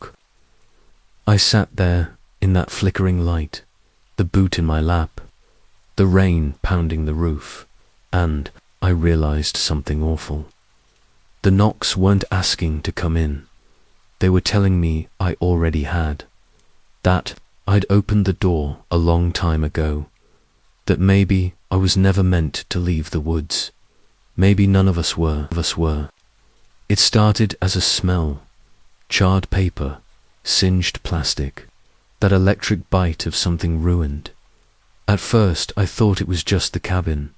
Maybe a storm surge had struck the wiring. Maybe the bulb had burned out, but the light still flickered overhead, pale and erratic, swaying with every gust that snuck through the cracked windows. The smell grew sharper, fresher, more deliberate, like something just caught flame, and then I saw it. The map, the one folded beneath my elbow just minutes before, the one I'd been circling towns on. Outposts, checkpoints, missing persons. It was burning. No smoke, just curling edges, ash flaking upward without heat. I stared in disbelief.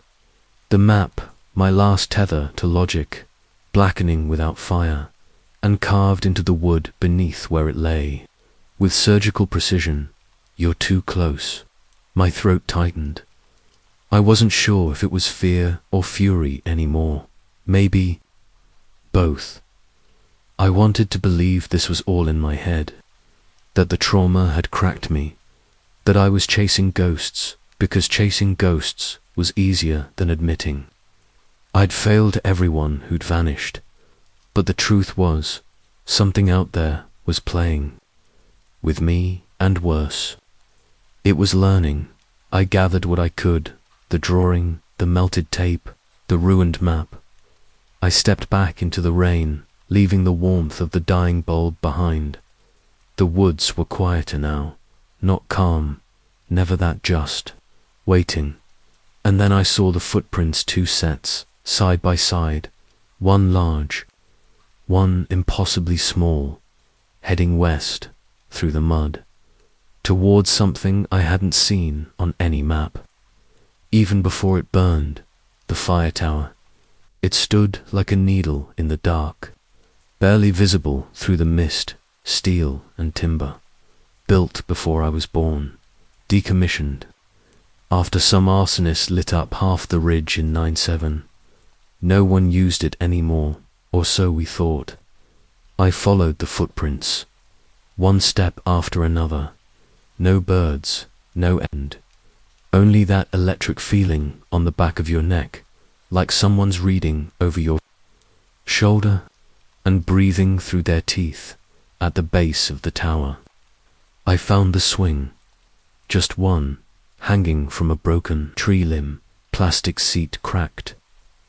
Down the middle, rope frayed like it had been gnawed, but it was swinging, back and forth, back and forth.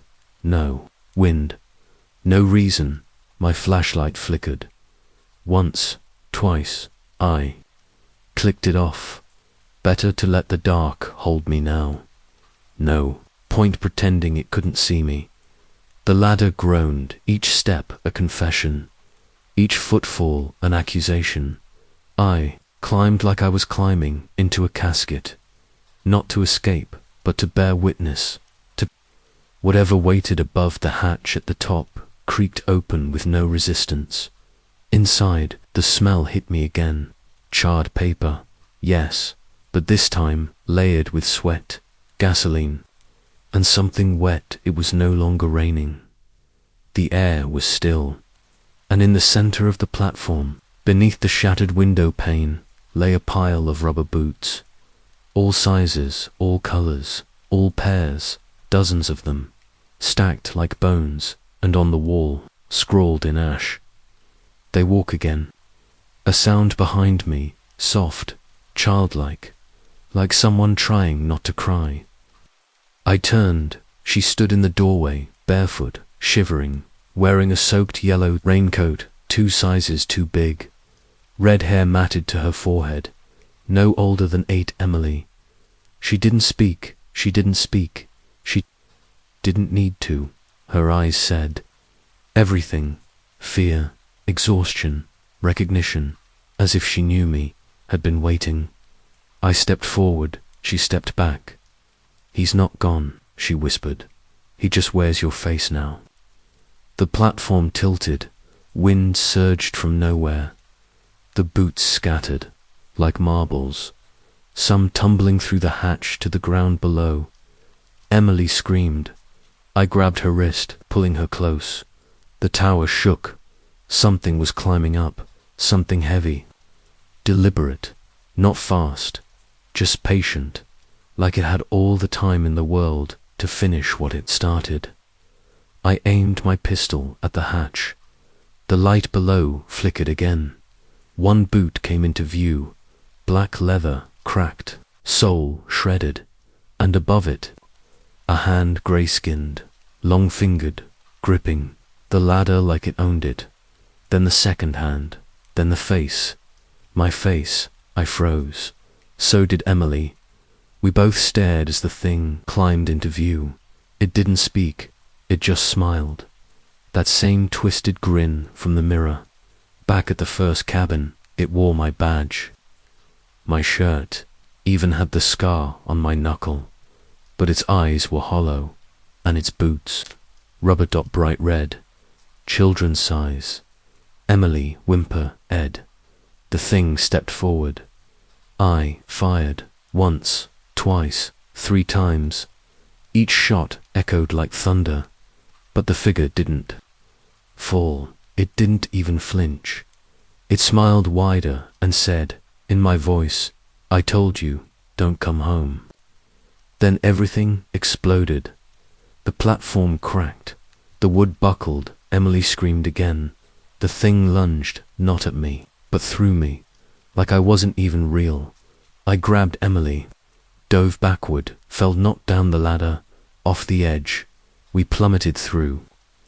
Cold air. The wind tore past us. The boots tumbled beside, and as we hit the ground, everything went dark.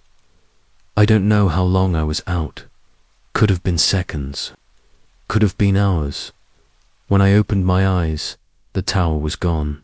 No wreckage, no boots, no fire, just trees and Emily. She was holding my hand, whispering something over and over. "You can't be him, you can't be him, you can't be him." I didn't know what to say, because I wasn't sure anymore. We walked in silence, back toward the trailhead. Somewhere along the path, we passed a mirror nailed to a tree. Why, I don't know, but when I looked in it, I saw nothing. No reflection, just woods. Just mist, just home, home. It started with a call I never meant to answer. Technically, I wasn't even on duty. It was just after 3:12 a.m., and I was halfway through a cold cup of gas station coffee, watching the drizzle bead on the windshield outside my cruiser. The night was thick with that soupy silence that wraps around your skull and makes the world feel like it's pressing inward. No radio chatter, no movement. Just the low hum of the dashboard fan and my thoughts, chewing themselves alive. Then a flicker of static. The voice came through like it had clawed its way up from beneath the floorboards. Unit 12, respond. Urgent assist. Rural Route 9, by the old mill path. Code 7. There was a pause.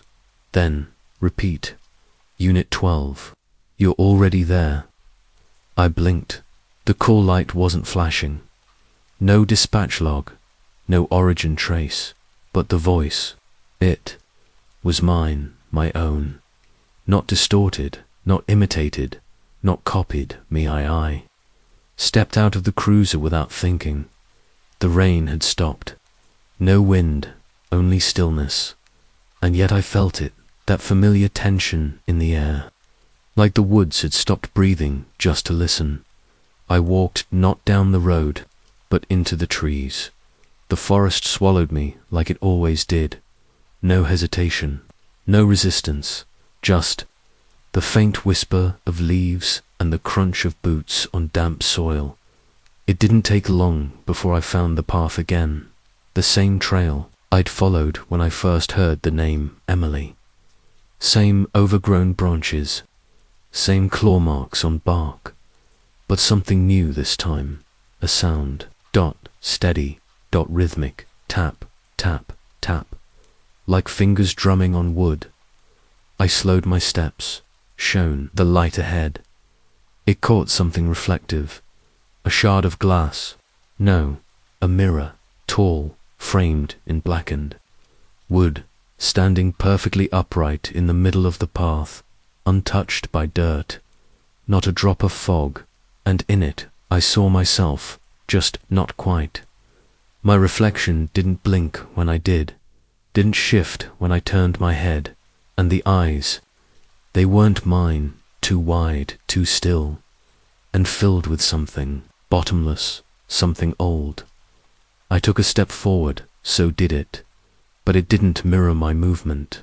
It mimicked it, subtly. Too slow, like it was deciding how to move. I raised my hand, so did it. Half a second late, I lowered my flashlight. It didn't. It just stared, grinning. I stepped closer, close enough to see the fog of my breath on the glass, or at least I thought I would.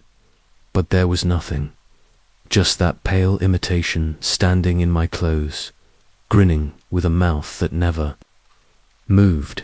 I reached out, fingers grazing the surface. It felt warm too. Warm, and then it grabbed me. The hand came through the glass, cold, soaked, rubber-gloved, and it pulled. I was yanked forward, face first into the pain, except I didn't hit glass. I fell through it, head over heels, plunged into a darkness thicker than any night I'd known. No sound, no air, only pressure, a crushing weight all around, and a whisper in my own voice. Welcome back. When I came to, I was standing, but not in the woods, not even outside. This was a hallway, familiar to familiar. Framed photos on the wall, wallpaper, peeling at the corners, a light bulb swaying above the stairs, and down the corridor, a half-open door. I knew this place, had been here once before, years ago, when the first child disappeared from the Pine Hollow. Jurisdiction, the missing report, had gone cold. The parents vanished after questioning. The house was boarded up, condemned, forgotten, but now it was pristine, as if it had never been abandoned. I moved forward, boots silent against polished floors. The photos caught my eye. All the same little girl, Emily, smiling, then frowning, then screaming. Each frame showed her older, more faded, until the final photo was just a black square, and beneath it, a date that hadn't happened yet. I reached the door at the end of the hallway, pushed it open. It creaked like a confession. Inside, a bedroom lit by candlelight, and in the center of the room, a man sat on a stool, facing away. He wore a deputy uniform, badge half torn, his head tilted slightly as I stepped in. He spoke. They say we become the things we chase. I froze. The voice was mine, exactly mine. The man stood, turned, and I saw myself, not in uniform, not in any clothes I'd ever worn, just skin, stretched tight, eyes ringed with soot, and feet bare except for bright, red rubber boots. He grinned and said, I just wanted to see if you'd follow. I pulled my pistol. He raised his hands, but instead of surrender, he laughed, a deep, wet laugh that shook the room. Behind him, the walls peeled away, and the forest returned, trees rising from the floorboards, the bed splitting into roots, the photos dripping down the walls like melted wax, and still he stood. Waiting, I backed away, step by step, the room crumbling around me. But as I turned to flee, I saw the mirror again, standing in the doorway, framing the hole. Seen my escape, I sprinted straight into the glass. But this time, no hand caught me, no darkness swallowed me. Instead, I slammed into it, hard, nose broken, blood spraying, and through the mirror I saw them, dozens of children lined up behind my reflection, each barefoot, each missing something, a hand, an eye, a voice, each wearing a single rubber boot, and all whispering the same thing. You let us go. I dropped to my knees, blood pouring from my face, and as I screamed, they vanished. So did the mirror, so did the house. I was back in the woods, alone, mud on my palms, rain soaking through the canopy, and the faintest imprint of boot prints vanishing into the soil behind me. I walked back to the cruiser, sat in the driver's seat, and stared at my reflection in the rear view mirror for an hour, just to make sure it still blinked when I did. But part of me knows it's only a matter of time. One of these nights I'll blink, and it won't. It began with a knock that shouldn't have been possible. I was on solo patrol. Midnight shift, Route 7, that long stretch of nothing between Miller's Creek and the water treatment plant. The kind of road where even shadows don't bother showing up. Nothing on the scanner. No calls, no weather. Just blacktop, low fog, and the hum of tires against wet asphalt. And then the sound. Not the radio, not the wind. A knock. 3 times. Knock, knock, knock. From the trunk of my cruiser I pulled. Over hazards on. Engine still running. I stepped out into the mist. Flashlight raised, breath fogging the air in shallow bursts. I circled the cruiser, heart ticking faster than my boots. I stared at the trunk. Nothing moved, but I heard it again. Softer this time. Knock, knock, knock. The sound of a knuckle on steel, slow, calm, patient. I drew my sidearm, aimed it low, and popped the trunk. The hydraulic arms hissed open, and inside, just the standard gear. Emergency cones, medical kit, crowbar, tow chain.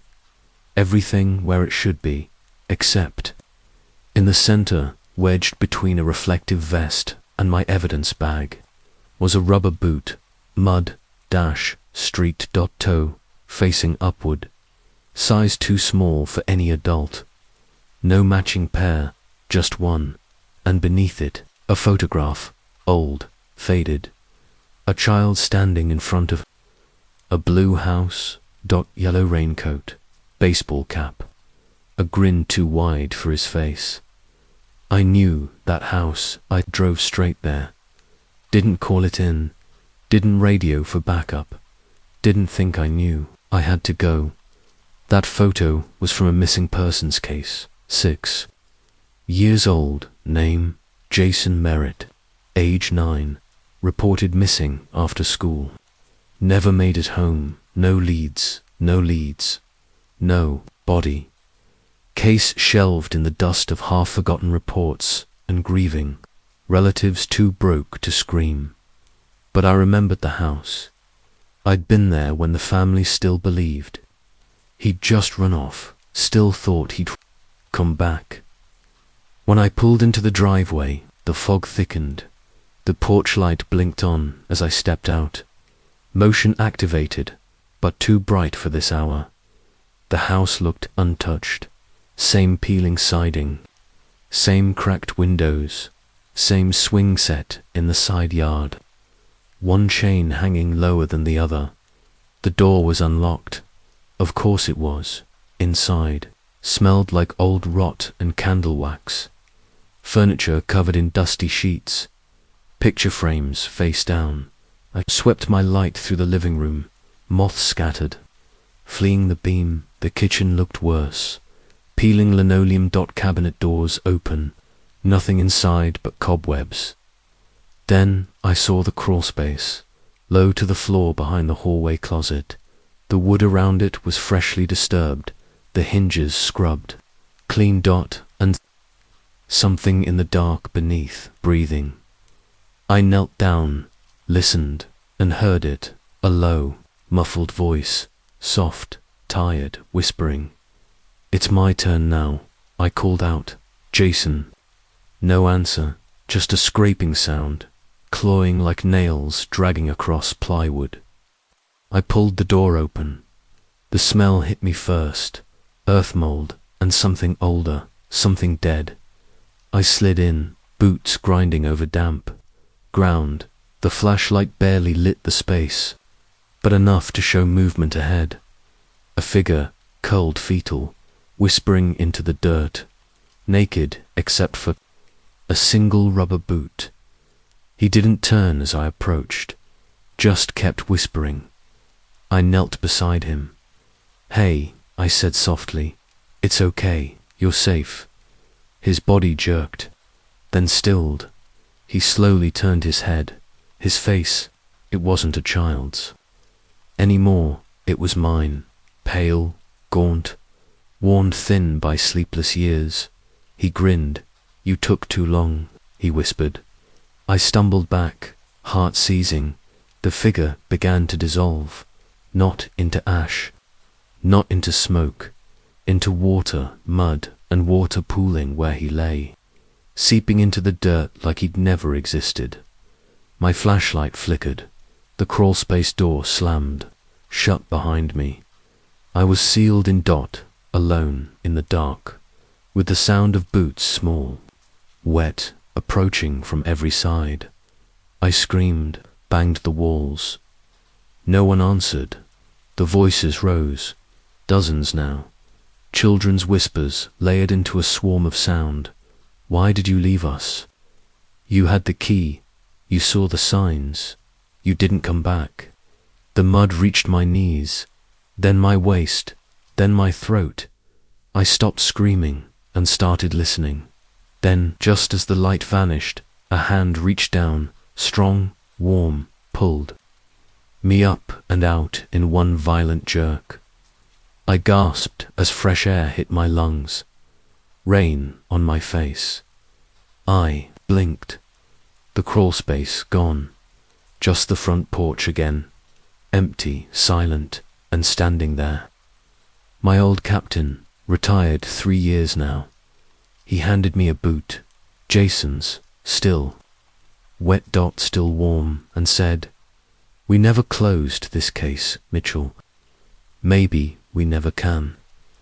I sat in my cruiser for 2 hours after that, staring at the boot on the passenger seat, thinking about how the trunk had locked itself, how the porch light had known I was coming, how the crawlspace had known my name, and the voices, those voices weren't angry.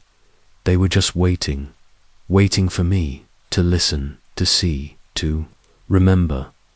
I filed no report. No one would believe it. The case remains open. Jason Merritt, missing, presumed dead. But I know the truth. He's still down. They're not alone, and if I ever go back, I don't think I'll come out again. They say memory fades with time, but some things, some places rot in the back of your mind, like meat left too long in the sun. You don't forget them, you just pretend they aren't still there. It started with another missing child report, the kind that came in quietly. No sirens, no screaming parents in the background, just a dispatcher's weary voice, like she was reading the weather. Unit 14, respond to 942 West Juniper. Possible 10 to 57, female juvenile, 9 years old.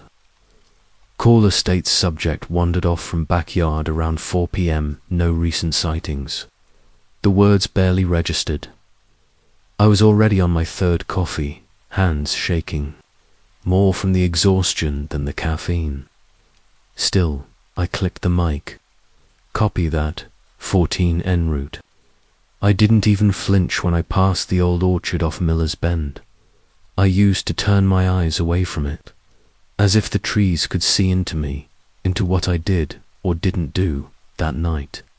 But by now, I'd convinced myself it was just a forest, just fruit trees. Juniper Street was one of those half-forgotten roads on the outskirts of town. Houses built in the 70s, where paint peeled like dead skin and satellite dishes faced the wrong direction. I pulled up to 942 and killed. The engine, the house, was beige and sagging, its fence rotted through in 2 places. A swing set leaned in the backyard, unmoving even in the wind. The kind of place that seemed to apologize for existing. A woman in a green rain jacket stood on the porch, mid-30s, dark circles under her eyes, a cigarette burning to the filter. In her fingers, when she saw me, she didn't wave, just nodded once, like she was bracing for bad news. I stepped out. The rain had stopped, but the ground still held its breath, damp, quiet, waiting. "You the caller?" I asked, keeping my voice soft. I always did that with missing kids. There's no comfort in a loud cop voice. She nodded again. My daughter. Emily. She was playing in the backyard. I was inside, doing laundry. 5 minutes, I swear to God. I turned around and she was gone. My gut twisted at the name. Emily. I opened my notebook, but the pen hovered over the page, motionless. I didn't write it. Not yet. Any gates open? Could she have wandered off to a friend's house? She shook her head so hard it looked like it hurt. She doesn't have friends nearby. We moved here 2 months ago. I thought it'd be safer out. Here, away from the city. Jesus, I should have never. I held up a hand. It's okay, we'll find her. That was the lie I told best. It always came out smooth, even when I didn't believe it. She led me around back. The swing set creaked slightly now, but the air was still. A pink rain boot sat near the garden, turned sideways. The other was gone. I crouched next to it, noting the imprint in the dirt. Smaller than my palm, shallow, like she'd paused mid-step. The fence beyond it had a small hole, just big enough for a child to slip through. I scanned the overgrowth beyond the yard and saw the edge of the orchard, just visible behind a crooked shed. Did she ever talk about going to the trees? I asked. The mother frowned. No, I told her to stay away from them. There's barbed wire, and the old buildings. What old buildings? She hesitated. I don't know. People say there was a daycare or something, long time ago. Some sort of, I don't know, state place, before we moved in. It burned down or something. My skin prickled. I knew the orchard, knew the place she meant. I called it in, requested backup. They said 20 minutes. I had 5. I ducked through the fence and followed the faint path past the shed. The orchard swallowed me quickly. Branches low, thick, wet with the memory of rain.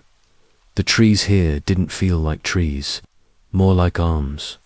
Reaching, Emily's boot prints reappeared in the soft earth, but they didn't behave like normal tracks. They doubled back, curved, overlapped, like she'd been chased, or playing a game. After 20 yards, I found the second boot. It was placed on a log, perfectly upright, the laces untied, dangling like roots. I scanned the clearing. No sound, no birds, no bugs. I took another step and felt the change, not in the earth, but in the air, cold, hollow, as if the ground itself had lost its heartbeat. Ahead, something loomed. The building was real. Half collapsed, brick and timber, a scar of stone. In the orchard's stomach, an old sign hung from a rusted pole near the entrance, its letters eroded to suggestion. You could almost read it. Maybe it once said, Woodgrove Home for Children. Maybe it said, Don't enter. The roof had caved in decades ago, and mold streaked the walls, but I could still smell it, that thick, sour scent, like old milk and wet plastic. I stepped inside. Inside time didn't move. Dust floated in thick, dead rays. Toys sat in corners, melted by fire, their faces melted into screams. I heard nothing but my own breath and the distant creak of wood above, and then a laugh, a child's laugh, not playful, not joyful, mocking. I turned, flashlight beams swinging wide, empty, but the sound came again, this time behind me, then beside me, and then a whisper. They never grow up here. I tried the radio static, just like every time. I followed the sound. Deeper, hallway after hallway. Rotting rooms with cribs still upright, names etched in the metal. Most had been crossed out. A storage closet had drawings scrawled across the door in crayon. Stick figures with X's over their eyes. One was wearing a police hat. At the end of the hall, I saw movement. A girl, Emily. She turned a corner. Her hair vanished into the dark. "Emily," I called, but the name echoed weird, distant. Too many syllables, like it didn't belong in my mouth. I followed, but the hallway bent unnaturally, sloping downward. The air grew colder. My flashlight dimmed. The girl was waiting at the end. I saw her clearly now. 9, maybe 10. Dirt on her cheeks, eyes too wide. She smiled. "He said you'd come." "Who?" I asked, though I didn't want the answer. She pointed. Behind me, I turned. Nothing. When I looked back, she was gone. But something else remained. A mask hanging from a nail on the wall. A clown's face, plastic, faded, cracked in the corner. The same one I'd seen before. The same grin. The same empty eyes. I stepped back, but my foot hit something soft. I turned and nearly screamed. A row of rubber boots lined the floor. All children's sizes. All pointed inward, toward a hole in the wall. A crawl space, dot from within, came the sound of shuffling, breathing, then words, soft as sleep. "Time doesn't pass here." Not really. I dropped to one knee, peered into the hole. The space beyond was too dark, too deep. But I saw eyes, not one pair, many, glinting, watching. A voice whispered, "They're still here, waiting to play." I stood fast and backed away, pistol drawn, but I knew it wouldn't help. Not here. Not in a place where the clocks didn't tick and the children never aged. Then I saw Emily again, outside, through the broken window. She was in the orchard, staring up at the building. I ran for the exit, tore through the shattered doorway, boots slamming the soaked earth. She stood near the first row of trees, still as stone. When I reached her, she looked up at me. "I don't want to go back," she said softly. "He says I belong here now." I knelt, took her hands. They were warm, real. "You don't belong here, sweetheart." Her lip trembled. "But he says I'm part of the story now." I turned toward the building, but it was gone. No brick, no roof, just trees and mud and silence. I looked back to Emily. She was holding something. The locket, but not the one from earlier. This one was newer, not rusted. Inside it was a picture of me, younger, smiling, holding a baby girl. I staggered back. She closed it gently, like closing a door. "You don't remember, do you?" My vision swam. The rain began again. Emily stepped forward and whispered, "You promised you'd never leave me here." And then she was gone. Not running, not hiding. Gone, gone.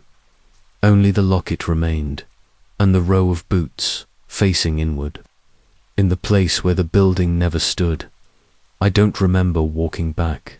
I don't remember calling it in, but I remember the sound of the orchard behind me as I left, the trees breathing, the boots whispering dot, where the children never grow old, and the ones who forget return, because the orchard doesn't lose what it finds. It just waits and waits and waits and waits. It began with the answering machine, not the calls, not the case file, not even the kids' footprints found in the chalk dust outside the station gates. No, it started when I heard a voice I shouldn't have, a voice I knew hadn't been alive. For at least 7 years, it was 3:12 a.m. I was alone on back shift again. The front desk lamp buzzed like a tired insect, and the rain, as always, tapped with steady insistence against the slatted glass. Most nights passed with drunks, noise complaints, and the occasional deer collision. But not that night. That night, the red light on the old tape-based answering machine blinked for the first time in months. "We don't use it anymore." Our radios, tablets, everything's digital. That old machine is a relic, kept more for sentiment than necessity. But there it was, blinking. One new message. I almost walked past it, almost let it blink into the sunrise. But something in me, a flicker of disquiet, a memory I couldn't trace, made me press play, and that's when I heard her voice. "Officer Byrne," the message began. "You were supposed to come back. You promised." I stopped breathing. My spine locked like it had been snapped into ice. The voice was unmistakable. Soft, breathy, young. Her. She wasn't supposed to be real. And she damn sure wasn't supposed to know my name.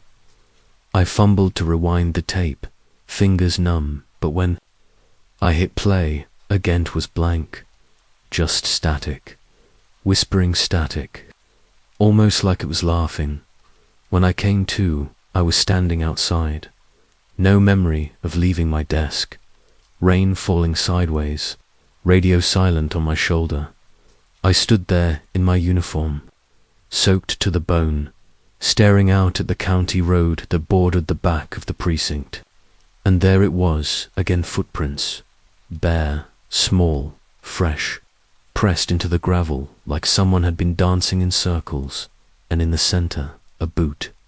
One of them, the same damn type. Always the same. One rubber boot, size unknown, worn heel and torn lace, pointed away from the station like an invitation. I didn't bring it inside. ICOULDN, single quote. Instead, I radioed in a report. Unit 12, possible vandalism outside rear gate. No suspects in sight. Will investigate. But no one answered. Not a single voice. Only static. Low and vibrating with something that sounded too close to breathing. The next morning, I checked the building's security footage. I watched myself. Screen pause, at the answering machine, lean in, freeze. But the sound on the tape, it didn't match what I'd heard. The machine never played a message. The light never blinked. It never even powered on. But I'd heard her. And I remembered what she'd said.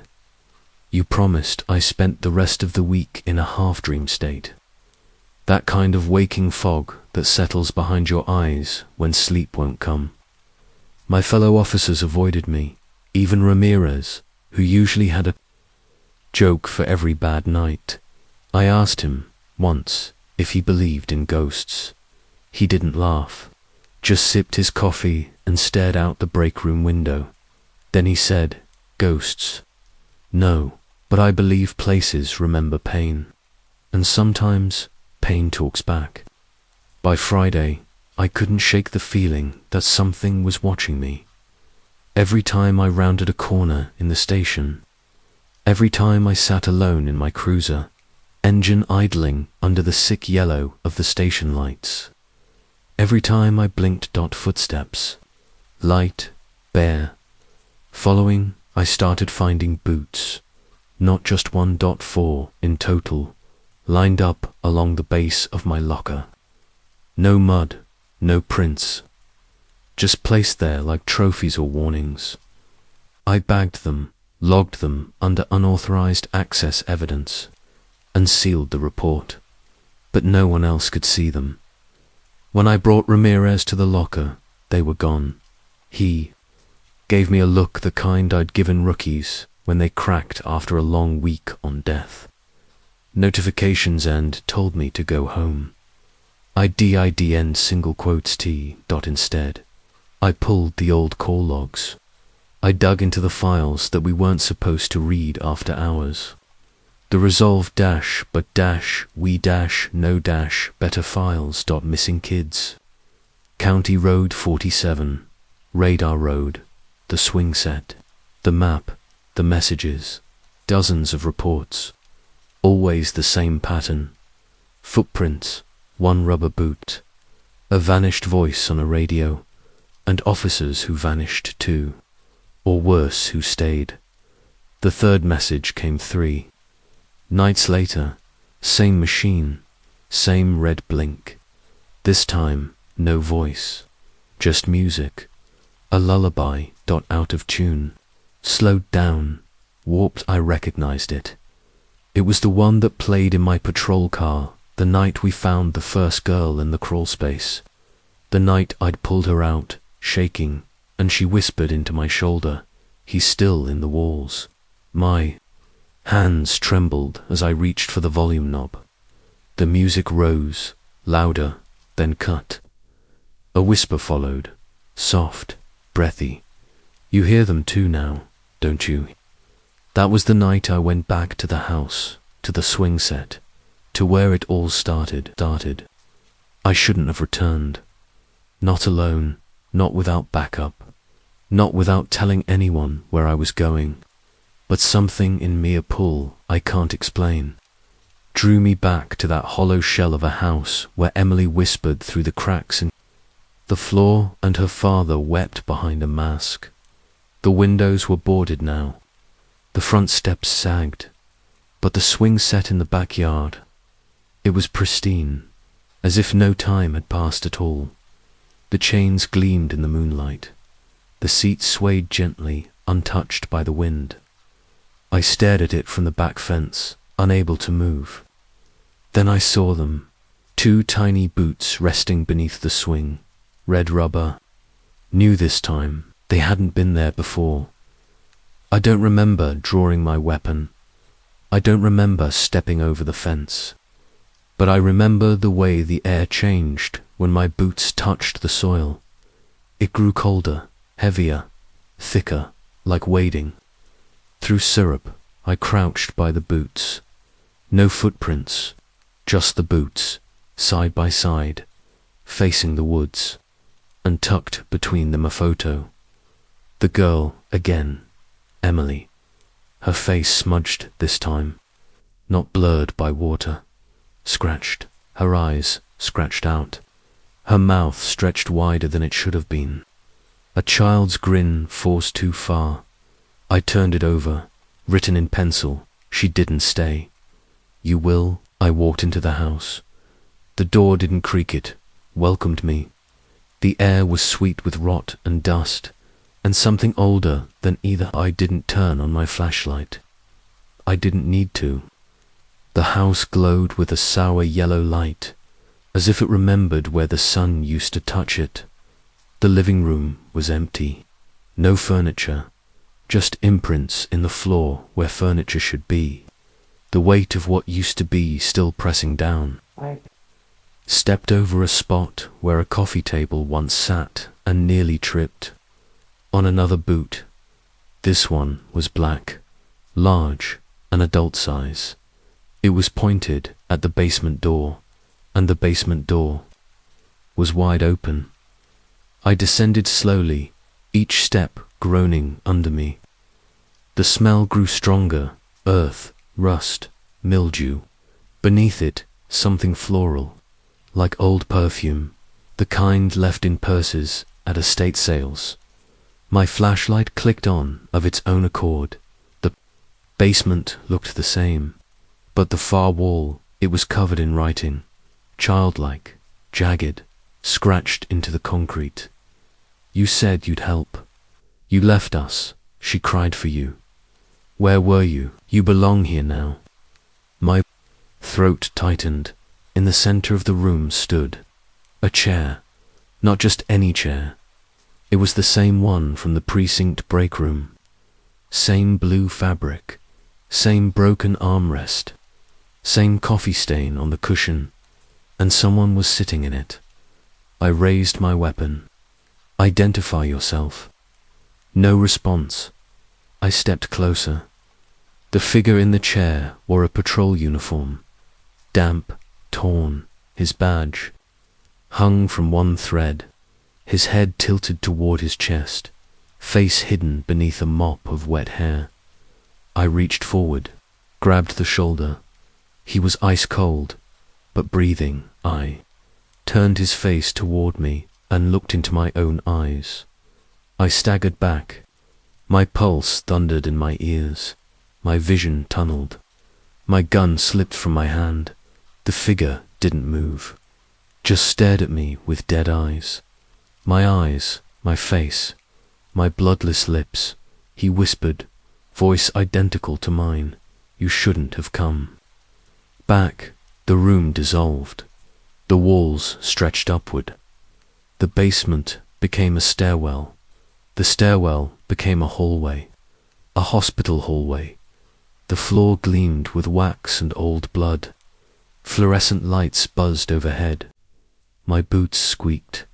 I heard crying down the corridor. A girl's sobbing. Emily. I sprinted forward. The hallway never ended. No doors, just more hallway. Her voice grew louder. Then it changed, deeper, angrier, older. "You promised." I spun around. The hallway was gone. I stood back in the precinct, alone. My desk lamp flickered. The answering machine light blinked. Red, red, red. I pressed play. A chorus of voices flooded the room. Children, dozens of them, screaming, laughing, whispering. "Play with us, officer. You heard us, didn't you? Don't hang up. Stay." Then the line went dead, and the light blinked again. New message, a single voice, a whisper I recognize now, not as Emily's, but as mine. "She's gone, you're all that's left." I ran, not outside, not into the cruiser. I ran into the evidence locker. Boots, hundreds of them, stacked, hanging, nailed to the walls. Baby boots, police boots, rain boots, all pointing inward. I collapsed to my knees. In the center of the room was my locker. It stood open inside. My uniform hung, neatly clean, pressed, but I was still wearing mine. I reached inside. A badge sat on the shelf. It wasn't mine, it was Ramirez's, pinned, with a note, "You should have stayed." I heard footsteps, soft, bare, childlike. From behind me, I didn't turn. I couldn't. She placed something in my hand, small, cold, familiar, a rubber boot. I wept. The light shut off. Darkness swallowed me, and somewhere in it, the phone began to ring again. I don't remember waking up, only standing already upright inside the dispatch room. The lights buzzed overhead. The walls were tinted green, as if the fluorescence had decayed into moss. My fingers trembled on the radio console, already mid-transmission. "Unit 12, come in." "Officer down." Repeat, "Officer," then static, thick, wet, almost alive. I stepped back. The chair at the console was empty, but it swiveled once, twice, then stopped facing me. On the seat sat a single object, a cassette tape labeled in red ink. "Play me." My hand moved without thought. The tape clicked into the machine. A hiss, then silence, then a voice I hadn't heard in years. "Mitchell," my old lieutenant, rasped. "They said you'd come back here, that you'd want answers." Froze. Byron, dead 3 years now. Buried in the precinct cemetery under a headstone that always felt too plain for what he endured. But his voice lived. "You think this started with Emily," he continued, "but it didn't. It goes back farther, long before the first boot, long before you or me. There was a pause, a sound like breathing, labored just beneath the hiss. They want you to remember the hill." I dropped the tape, because I did remember the hill behind radar. Road where we found the first body, where I made my first mistake. I was a rookie then, new uniform, nervous hands. Ramirez beside me, calm as winter. A jogger found her, the girl in the yellow jacket, curled like a question mark beneath a pile of leaves, one boot missing. Ramirez told me not to touch the body, not until the coroner came, but I couldn't help it. Something about her face. I brushed the leaves away, and she looked at me, just for a second. Her lips moved. "You're late." I stepped back. Ramirez didn't hear, but I did. I always remembered. Now, the hill is fenced off, supposedly a nature reserve, but we both know better.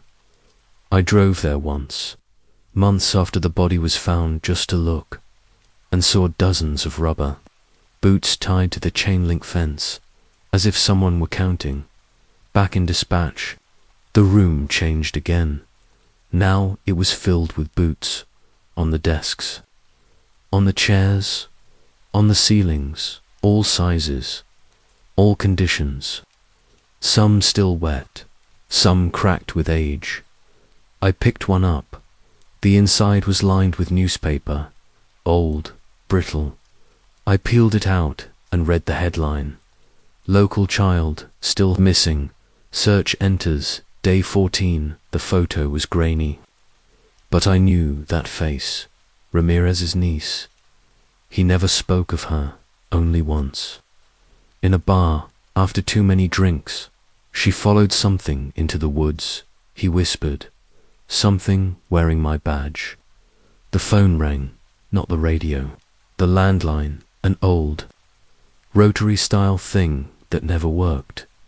I answered. The voice on the other end was soft, almost musical. "Do you know where your boots are?" Click dial tone. My boots were gone. I looked down, bare feet, mud soaking into the tile floor. My toes were pale, scraped, raw, like I'd been walking barefoot for hours. I turned, heart pounding. Behind me, the hallway stretched longer than it should. Every few feet, a door, each one marked with a name. Mitchell, Byron, Emily Ramirez, and one. At the very end, slightly ajar, no name, just a small red handprint. I walked. Each door I passed whispered, not audibly, but I could feel it. Memories brushed against my skin like spider webs. Byron's body slumped in the sub-basement. Emily's giggle in the DUCTWORK. The masked figure watching from the garage rafters. Each step weighed heavier. The floorboards groaned. Beneath me, like the house, resented my presence. When I reached the final door, I paused. That red handprint still glistened, wet, fresh. I pushed the door open. Inside was the cruiser. My cruiser. Parked in the middle of the room, like it had always belonged there. Its lights off, engine silent, but in the passenger seat, another cassette. This one labeled in thick black ink. Chapter 1. I opened the door. It creaked, painfully slow. The interior smelled of rain and rust. I slid the tape into the dash player. A voice emerged. My voice reading from my first field report. Las 12:03 Alto M. County Road 47. Traffic stop. Black SUV. No license, no registration. Driver unresponsive. Child's car seat empty. My skin prickled, because I'd never recorded that. Not out loud, only in my notes. How did it get here? The tape continued, describing things I hadn't written down, private memories, nightmares, the way the driver's eyes didn't blink, the shape on the shoulder. Then a pause. A new voice, soft, childlike, double quotes, "Officer Mitchell, please don't leave again." I ejected the tape. It kept playing. The voice grew louder. "Please. You said you'd stay." Louder. "You said you'd help." I slammed the door shut. The tape kept playing, muffled now, but persistent. I ran down the hallway, back into dispatch. Every screen was on hundreds of faces. children, all staring, silent, then. In unison, they mouthed the same words. You shouldn't have come back. The room cracked. Literally, hairline fractures opened along the walls. Dust trickled from the ceiling. The boots began to fall, one by one. Then dozens, then hundreds, raining from nowhere, clattering against the tile, filling the room, burying the desks, the radios, the files, the tape decks. I screamed, but it came out wrong, distorted, childlike. I clamped my hands over my mouth. My fingers were too small. I looked down. The boots that had buried the floor were no longer scattered. They were neatly arranged in pairs, all facing me, a single row parted down the middle, a path leading back to that same damn swing set. I blinked and found myself outside, night air pressing against my skin. The swing moved, back and forth, and on it sat a boy, a face half hidden in shadow, wearing my badge. He looked up, smiled, double quotes, "Hi, Officer Mitchell," he said. "I've been waiting for you." He patted the swing beside him. "Come sit, it's almost time." My feet moved. I didn't command them, the boots no longer on my feet, but I followed the boy, anyway, step by step, until the swing creaked beneath me, and we rocked together in silence as the forest breathed, and the station behind me began to fade into mist. The swing stopped moving. Just like that, no slowing, no creaking resistance, just a full, silent halt, as if the wind itself had forgotten we existed. Beside me, the boy no longer smiled, his face slack, eyes focused on something in the dark tree. "Line ahead, do you see it?" he asked, voice hushed. My gaze followed his dot. At first, I saw nothing, just woods. Then the black began to peel, and a shape emerged. Not a figure, not an animal, a door, standing alone in the field, propped upright by nothing. Old, wooden, weathered, no frame, no hinges, just ... There, the boy slid off the swing, bare feet padding over damp grass. His boots, the ones I'd seen before, sat waiting near the edge of the clearing, neatly side by side. Laces untied. He didn't put them on. He didn't need to. The earth opened for him, like an old friend. I followed. I don't know why.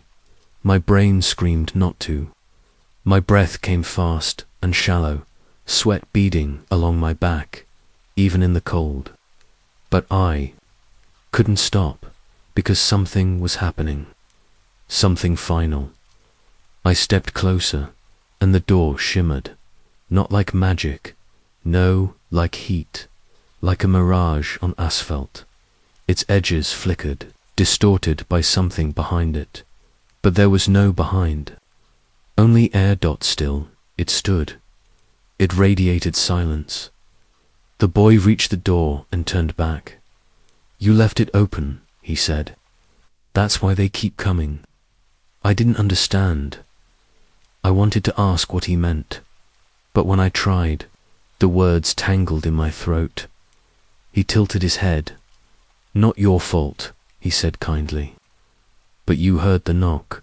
That makes it yours now." Then he stepped through. No handle, no creak, just passed right through the wooden slab as though it were made of fog. Gone. No light, no sound, nothing, no sound, nothing, only the door, still standing, waiting. I circled it. Nothing on the other side. Not even grass, just shadow. Like a cutout in the world. I reached out just to test, and my fingers passed through. The air beyond felt ... thick, cool, alive. I pulled my hand back. My skin tingled, not painful, but aware, like it had been watched from the inside. I should have walked away. I should have burned it down. Called in the feds.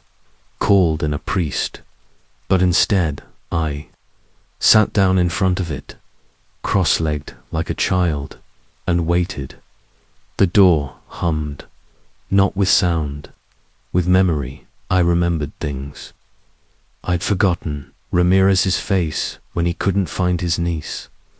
Emily's soft eye knew you would. The knock on my cruiser. The chalk on the billboard. The handprint in the glass. The swing that always returned. The tape that never stopped playing. They were all connected, all artifacts of one long, cruel joke. The punchline was that I had come back. I'd always come back, even when I left, because this place, this door, had marked me. Sometime around dawn, I stood, not because I was ready, but because the wind had shifted. I turned toward the woods, boots crunching behind me. I pivoted, hand on. My weapon, no one, only footprints. Dozens of them, small, bare, wet. All coming from the forest. All stopping at the door.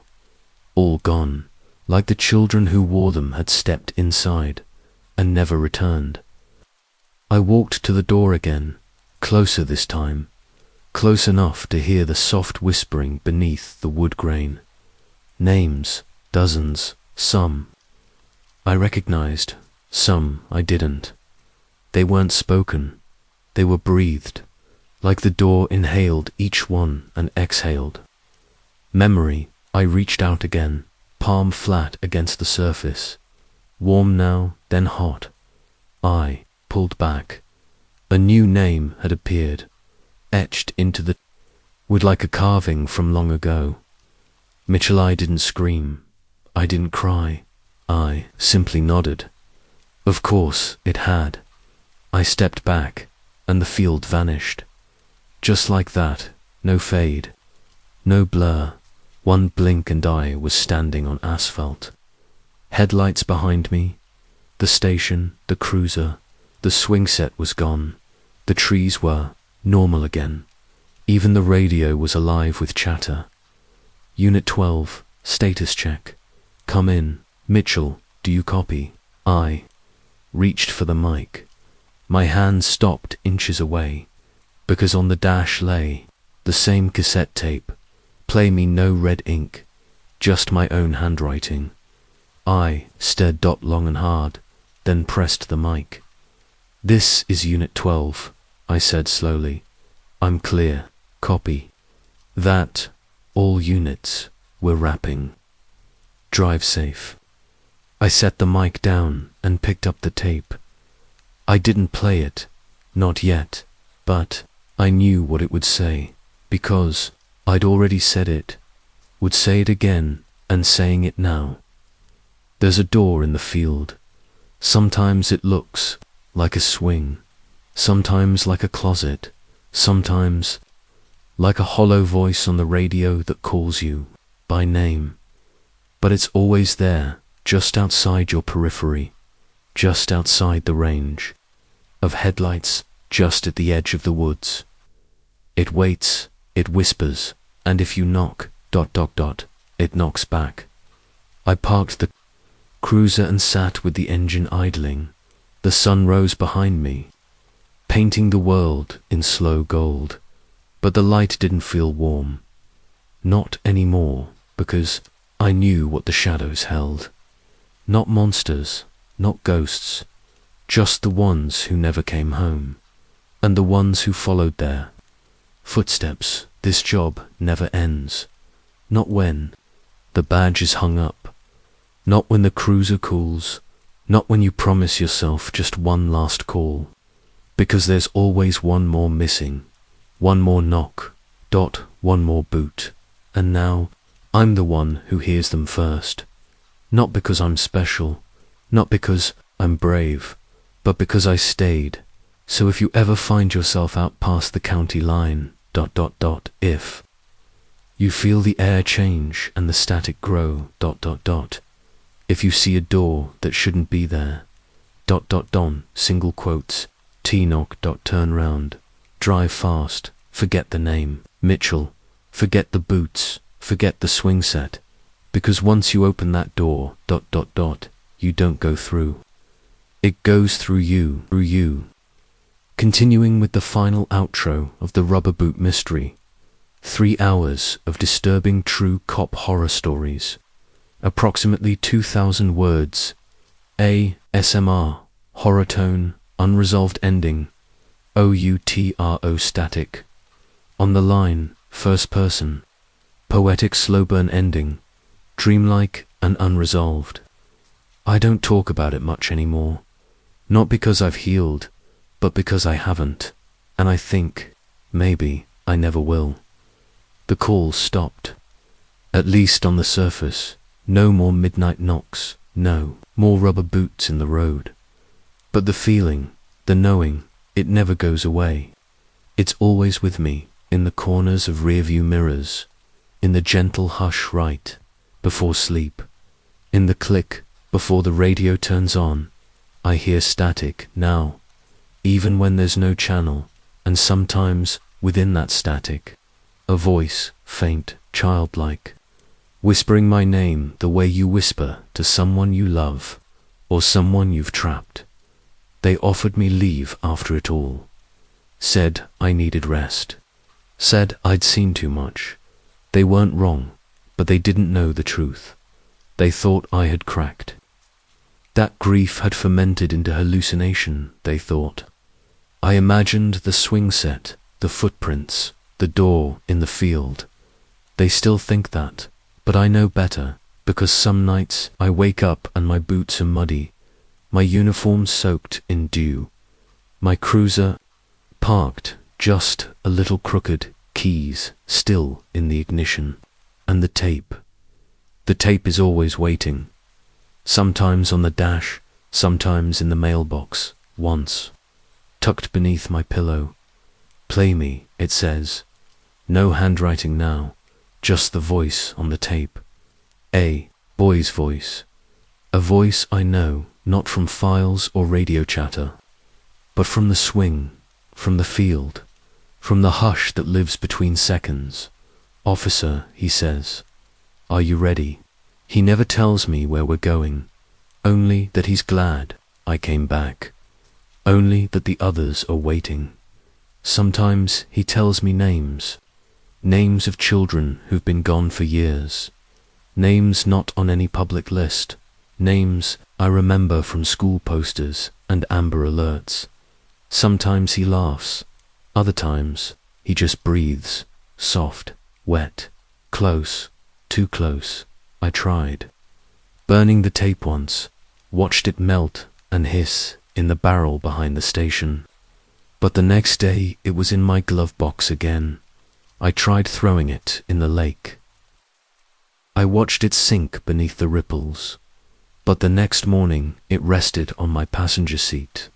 Sometimes I think the tape is me.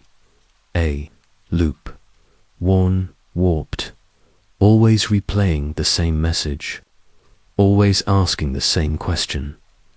Why did you leave? I didn't leave, I whisper now, even in the daylight, even when I'm off duty, because there's no off-duty anymore. Not after what I saw, not after what I followed, and not after what followed me back. You want to know what I think? I think the woods remember. I think the swing set remembers. I think the rubber boots, the photographs, the door in the field. They remember everyone who ever crossed that line. They remember who knocked, who hesitated, who ran, who stayed. They remember me, and now I remember them too. Not just names and faces, but moments. The silence before a child screams. The warmth of a small hand in mine. The feeling of a hallway, shifting while you stand still. The sound of breathing just behind a wall that wasn't there yesterday. They say trauma loops, that when a moment breaks your mind, Your mind plays it back until you find an ending. But what if there is no ending? What if the loop isn't a malfunction, but a design? What if the rubber boot, half buried in the mud, isn't a clue, but a signature? What if every missing child isn't missing, but misplaced, filed away in the crawl space of some reality we don't want to see? And what if someone out there, someone with a broken grin and too many eyes, is still playing hide and seek, still waiting, still whispering, still knocking? You want to know what keeps me awake? It's not the fear that I'll be taken. It's the fear that I already was, that maybe I've already stepped through the door, that I'm just a copy, a voice on the tape, and that the real me never came back from the field. My name is Officer Mitchell, or it used to be. That name's on my badge, on my reports, on my mailbox, but in the woods, they call me something else, something I only hear when I'm alone, when the rain is heavy and the power flickers, when the cruiser stalls at the same turn for the third time in a row, when the radio sputters and says nothing for too long.